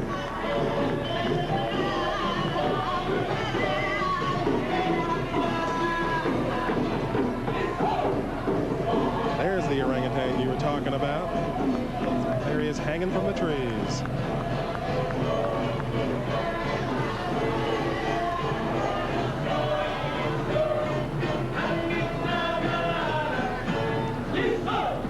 theme of this float is read me a story, and with just one look, we can all tell what the story is. It's the three little pigs, and the wolf huffing and puffing to blow the house down. Seems to be doing quite well with the straw and the wood, but no surprise ending. The brick house is holding up beautifully. This story had more to do with people building brick houses, I think, than anything else. And I don't suppose it would surprise you to learn that this float is presented by Countrywide Home Mortgage Loans. Now, the wolf is not only bad, he's a big guy, 30 feet high. That's about 4 Shaquille O'Neals. He can be lowered to 17 feet so he can pass under trees, wires, and the freeway bridge. Those old-fashioned country gardens you see are delphiniums, snapdragons, larkspur, and cabbage roses, intermingled with more than 60,000 roses in 16 varieties. I'll huff and I'll puff and I'll blow your house down. Big gloves, too. That's a wolf in wolf's clothing. It's a stunning float. The oversized flowers, I guess they've all been made up of tiny flowers attached. And the little pigs running for their lives. This next float takes us down to the city that brought Mardi Gras to America. Of course, you're thinking New Orleans. Well, don't tell that to the folks in Mobile, Alabama. Here we see that gorgeous carriage with its masks of comedy and tragedy and its costumed Mardi Gras revelers. Mobile brings us this float as its way of telling the world that it had the first Mardi Gras in the Western Hemisphere, way back in 1703. The revelers are members of mystic societies. Yes, Mobile has them, just the way New Orleans does. And yes, Mobile still has its Mardi Gras madness every year during the carnival season. The 5 flags you see are those that have flown over the city in its nearly 300-year history. France, England, Spain, Alabama, and the U.S. My dad was born in Mobile, Alabama. After a gap of at least 20 years, Arizona is again represented by a band in the Rose Parade. Here from Gilbert, Arizona, the Gilbert High School Tiger Marching Pride in black and gold cadet-style uniforms. There are 180 musicians, 3 drum majors, and a color guard of 45. Arizona is coming back to the parade in style, so welcome back, Arizona. Gilbert is in the southeastern metropolitan area of Phoenix, and the Tiger Marching Pride is performed all over Arizona as well as in California, Nevada, and New Mexico.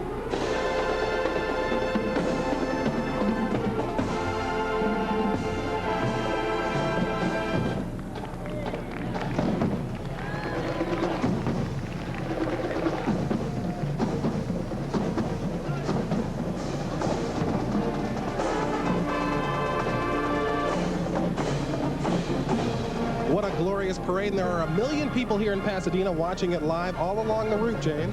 That is a mighty big number until you compare it to the 300 million who are watching on TV around the world. 300 million? Well, I like to say hello to every single one of you. Hello, hello, hello, hello, hello. We'll be right back with more of the 1993 Rose Parade. Happy New Year. Welcome back to the 1993 Rose Parade. I'm James Seymour. And I'm Mark McEwen. Some parades may pass you by, but this one just keeps on coming. All 5.5 miles of it. And this float is titled Masons in Music. It could just as well be called Music Makes Some Strange Bedfellows. Brought to us by the family of Freemasonry, it shows sitting side by side, groups playing country and western, Sousa march music, Mozart, and music written by Masons. The arbor they're sitting in is covered with crushed sweet rice, straw flowers, and chrysanthemums, and the eaves of the arbor are dripping with roses, orchids, gerbera daisies, and gypsophila. The bunting and flags are decorated with statice, straw flowers, carnations, irises, and mums. And as you've gathered by now, the Rose Parade is a cornucopia of music. In addition to the recorded and live music on the floats, this year's parade has no fewer than 21 marching bands along its 5.5-mile line of march.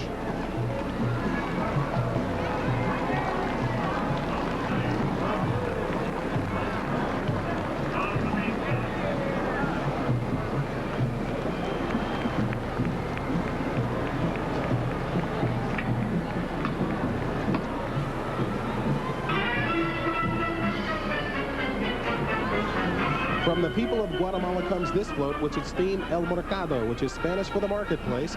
In order to make it authentic, the float designer actually went to Guatemala to see the market at Chichicastenango, which is just about the most marvelously musical name I have heard since Chichi Rodriguez, the golfer. Chichicastenango. It almost makes you want to dance through the market, not shop. The coffee beans you see, by the way, and the corn, bananas, baskets, and pottery actually come all the way from, you guessed it, Chichicastenango. And the roses, carnations, and bromelia come from the mountain valleys of Guatemala. One interesting behind-the-scenes note, you may not know this, Guatemalans who reside in Southern California helped to decorate the float, and they did a marvelous job. That's fun to say, Chichi Castanango. Very clever.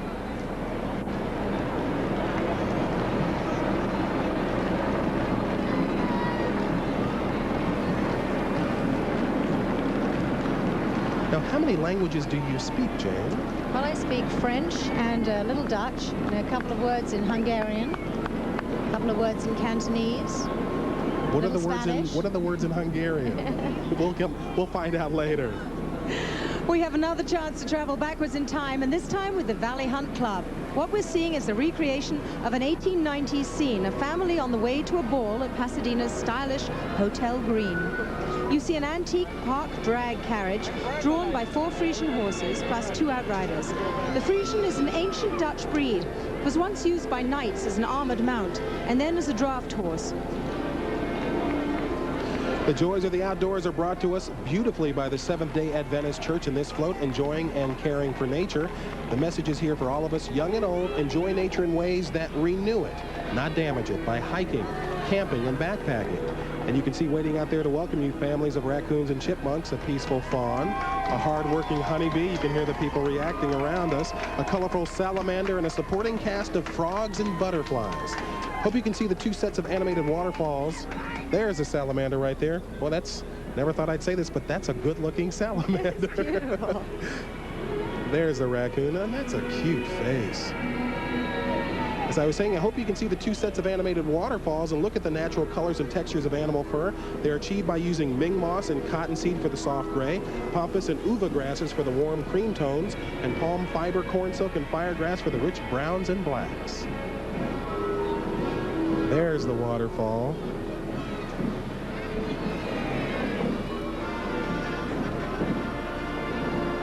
Now here is At Home with Mother Goose. And there's Mom herself keeping an eye on some of her favorite characters. The old woman who lived in a shoe, the crooked man and his crooked house, Hansel and Gretel in the gingerbread house, the cat in the fiddle, and the dish that ran away with the spoon. Here's a fashion note on Mother Goose. Her feathers are of crisp white chrysanthemums. Her bonnet is of lavender and white dendrobian orchids, and she's dressed in raspberry pink and red carnations with accents of yellow chrysanthemums. This float is brought to us by Better Homes and Gardens Real Estate Service to emphasize its support of the Better Homes Foundation, which is a non-profit organization dedicated to helping homeless families. And isn't this a good time for all of us here to hope that for the homeless and the needy, 1993 will indeed be a happier new year? Absolutely.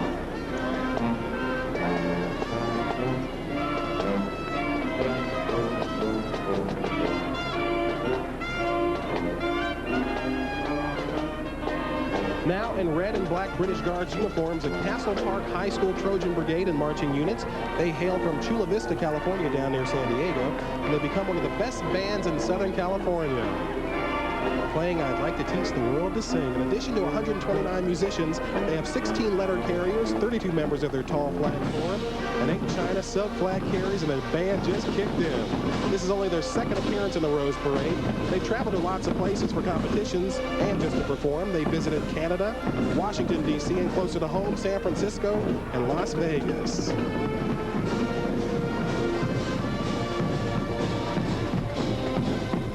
Portion of the 1993 Tournament of Roses Parade with the theme Entertainment on Parade is sponsored by Sears. You can count on Sears. Sears Roebuck and Company. And by New Kleenex Soft Teak Facial Tissue. It's quilted, so it's softer. And by Stouffer's Lean Cuisine. We make a real mean lean cuisine. Welcome back to Pasadena and the 104th Tournament of Roses Parade. I'm Mark McEwen. And I'm Jane Seymour. Happy New Year. We hope your 1993 will be as lovely and as exciting as this marvelous parade. And a special thanks to the Tournament of Roses officials who are so essential to us.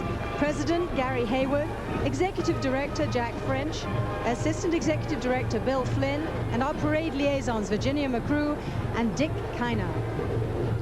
You know, every once in a while a float confuses you on purpose. What is it a magician always pulls out of a hat? A rabbit, of course. Maybe that's where they get the expression, hair today, gone tomorrow, R. Well, then what does a rabbit pull out of his hat? According to the City of South Pasadena Tournament of Roses Association, a rabbit pulls a magician out of his hat. A lady in this case carrying one of those bouquets that magicians always produce from out of nowhere. That's why the float is called Magic in Reverse. Also, a special word of thanks to Vern Diamond, who produced and directed the parade for us for so many years. I worked with Vern on the Thanksgiving Day parade. Vern, thanks from all of us, and Happy New Year, Vern.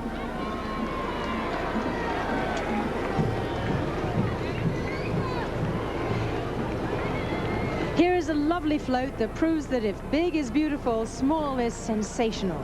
This is opening night, and it won the Princess's Trophy. It's the smallest self-propelled unit in the 104-year history of the Rose Parade.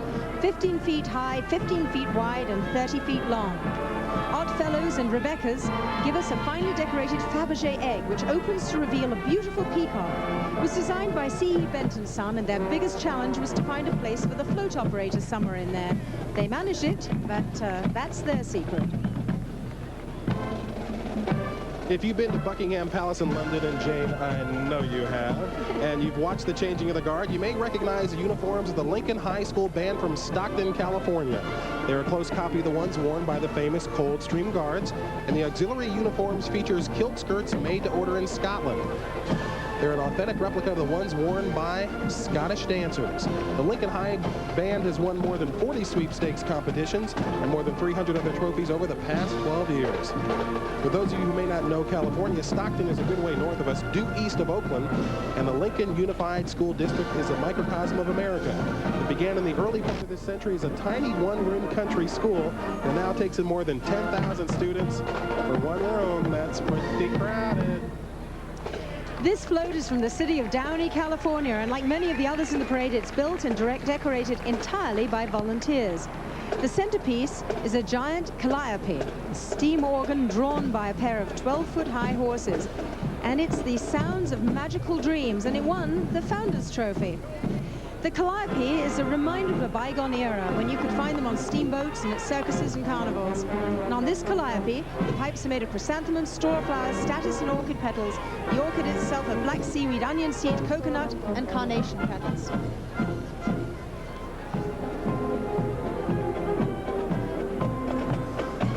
Aboard the float, you can see the young lady who's been chosen Miss Downey, Jolene Marley. With her, her retinue of 4 princesses, Leslie Ramos, Erin Parsons, Cara Covington, and Elizabeth Balderas. That might be the prettiest calliope I've ever seen. And good-looking horses, too. Pretty girl.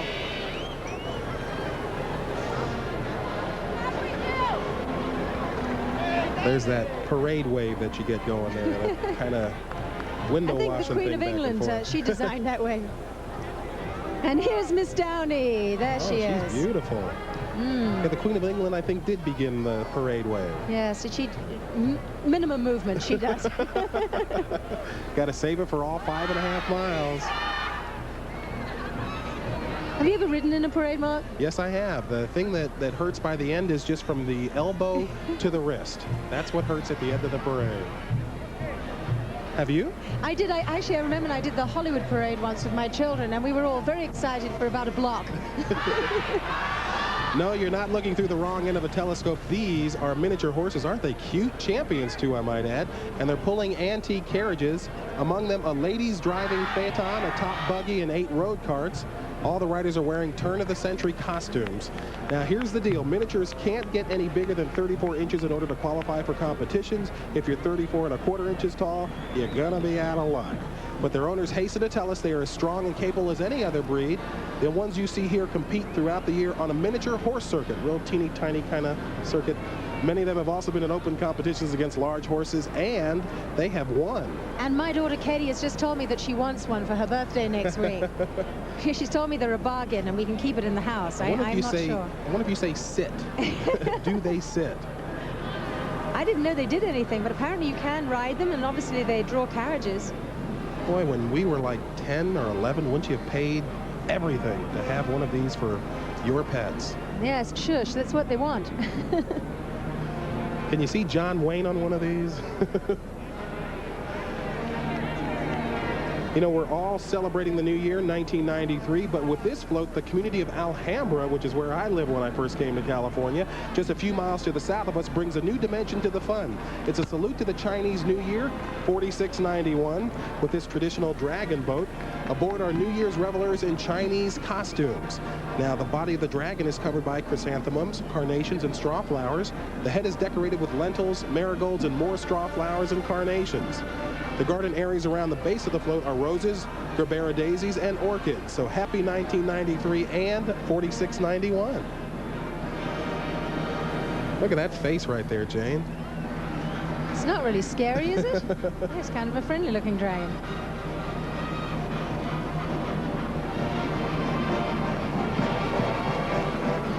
A lot of flower work in this one. Oh, yeah. Those costumes there are beautiful as well, holding the lanterns. Real nice.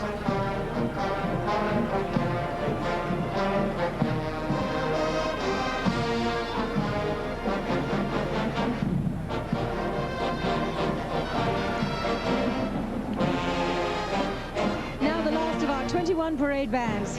Here making their first visit to the Rose Parade. The 207 musicians, 42 color guard members, 20 dancers, and 11 banner carriers of the Diamond Bar California High School Marching Band. A note on the color scheme here. The musicians are wearing purple, white, and gold cadet uniforms. The dance team is in white with purple accents, and the color guard wears fuchsia with white accents. Though this is the band's first appearance in the Rose Parade, it's already won its share of honors, including many sweepstakes awards in regional competition, and it was chosen as Outstanding Parade Band in the 1991 Fiesta Bowl. Boy, to grow up in Southern California and have your first appearance in the Rose Parade, I'm sure they are pumped. They must be, and they're beautiful too. I love the costumes. Yeah.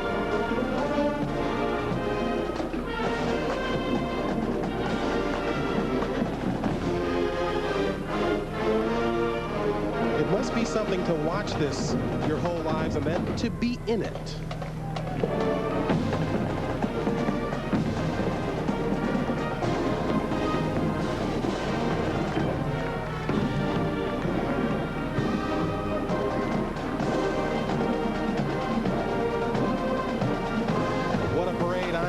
And I am having a great time. I don't even have a new series premiering on CBS tonight, the way this lovely lady Jane Seymour does. Congratulations, Jane. Well, thank you very much for mentioning it, Mark. And since I am thoroughly shameless, I'll even add the name. It's Dr. Quinn, Medicine Woman. But that's this evening. This evening? Yikes. Well, right now we've got more of this wonderful parade coming up. Happy New Year from Pasadena. I'm Mark McEwen. And I'm Jane Seymour. Our year is getting off to a splendid start here at the 104th Tournament of Roses Parade. And coming along now is an amazing, monumental bit of musical history.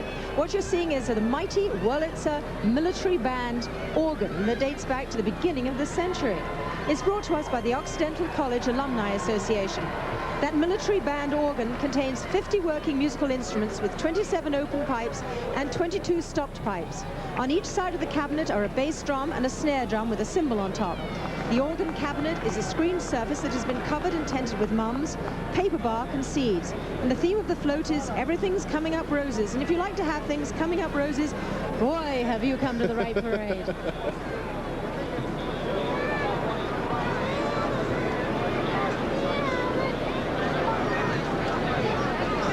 Here's a scene that celebrates the beauty of California and at the same time takes a bow in the direction of this year's motif, entertainment. The Queen's Trophy, it's called Set the Stage, and Wells Fargo's Banks Float shows a stagecoach bringing in a theater troupe to California's Redwood Country.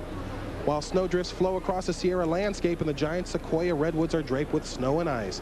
Pulling the coach and the float are 8 matched Belgian draft horses, which have been trained specially for this parade by the Lane Ranch.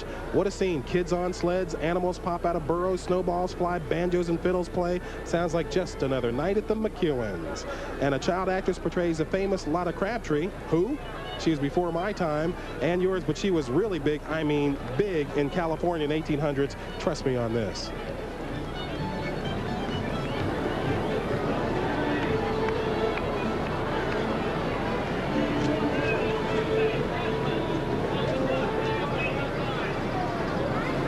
Now for you fans of cinema, here's Awards Night in Hollywood.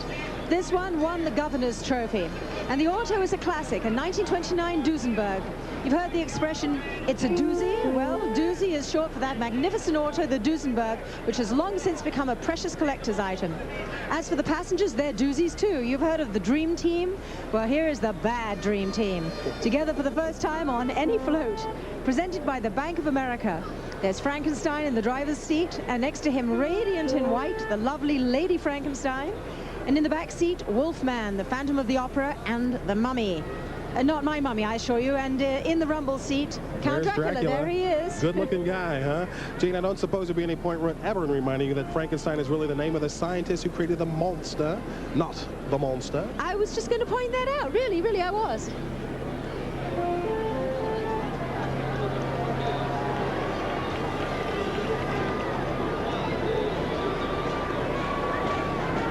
Now here comes 5 of the most beloved characters in literature and, of course, movies. There from The Wizard of Oz are the Cowardly Lion, the Tin Man, and the Scarecrow. I do believe in ghosts. I do believe in ghosts. With them, Dorothy and Toto. This float won the Lathrop Key Leishman Trophy. Only I should add quickly, the lion is no longer cowardly. That's why he's showing off his badge of courage. Since the float is presented by the Lions Clubs International, it just wouldn't do to have a cowardly lion, now would it? Now the lion is decorated with pampas grass, straw flowers, and sesame seed. The Tin Man with silver leaf, farina, and crushed Ming moss. The Scarecrow's face uses farina and spices, and his hat is black seaweed. There's that good-looking lion. And oh yes, the yellow brick road is yellow chrysanthemums edged with straw flowers. I do believe in ghosts.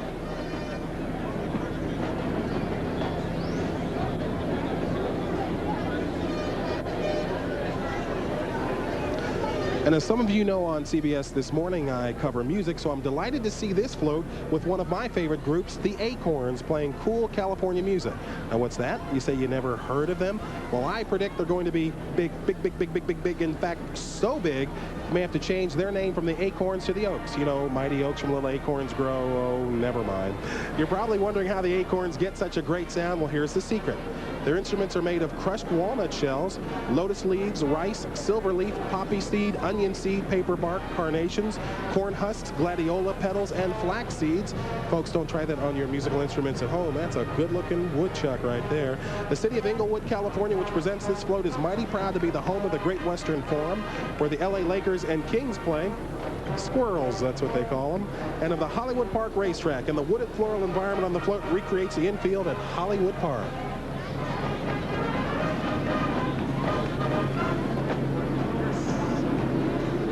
Here comes a classic story of true love and a castle and jewels. Of course, you recognize it at once as Beauty and the Beast, and it won the Fantasy Trophy. New Skin gives us a charming and romantic look at the old fairy tale that's been enchanting children and adults for 2 centuries. Beauty doesn't know that the Beast is really a handsome prince who's under a witch's spell and who can be set free only by her love. But she does seem to be impressed by that stunning box of jewels, books, and trinkets. She and the Beast gesture to each other with the help of an innovative hydraulic system. While candles flicker, deer tails waggle, and the water splashes into the fountain. And that castle tower, by the way, can be raised or lowered in 3 stages. But how will the story end? Happily, which is why we all love fairy tales.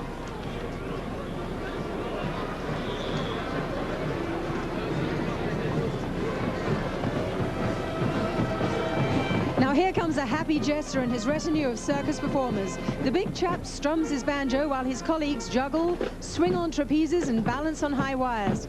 Rotary International calls its entry Performing for a Better World. And don't you think that's just what clowns and circus people do? They dedicate their lives to making people smile and applaud. And isn't that a marvelous way to earn one's livelihood? The jester is trimmed with chrysanthemums, carnations, and gladioli. The mandolin with palm fiber, seeds, mums, and carnations. The performance wheels with mums, status, and picked roses.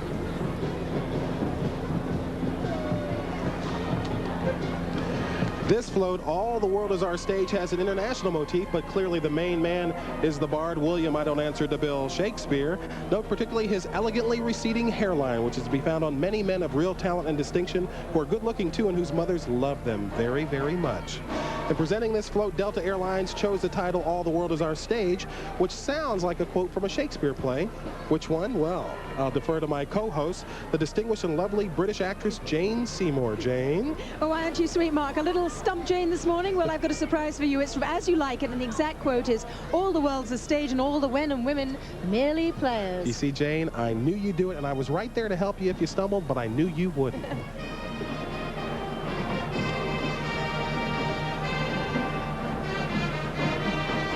Well, the parade passes by, Jane, as they say in song. But at least it didn't rain on our parade, as they say in another song.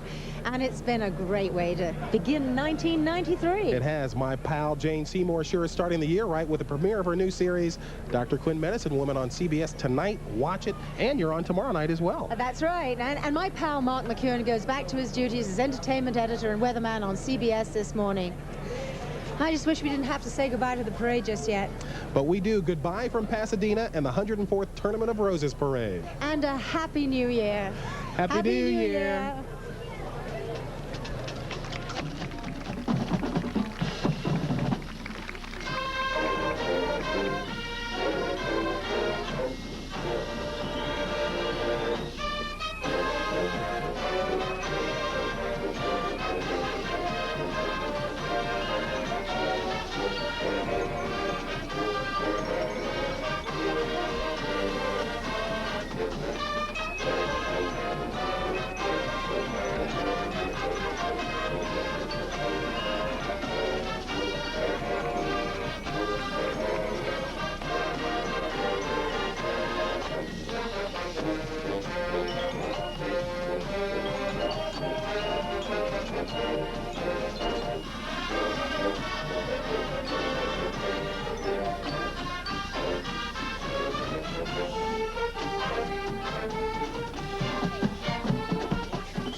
Were recorded. This is Vern Bennett speaking.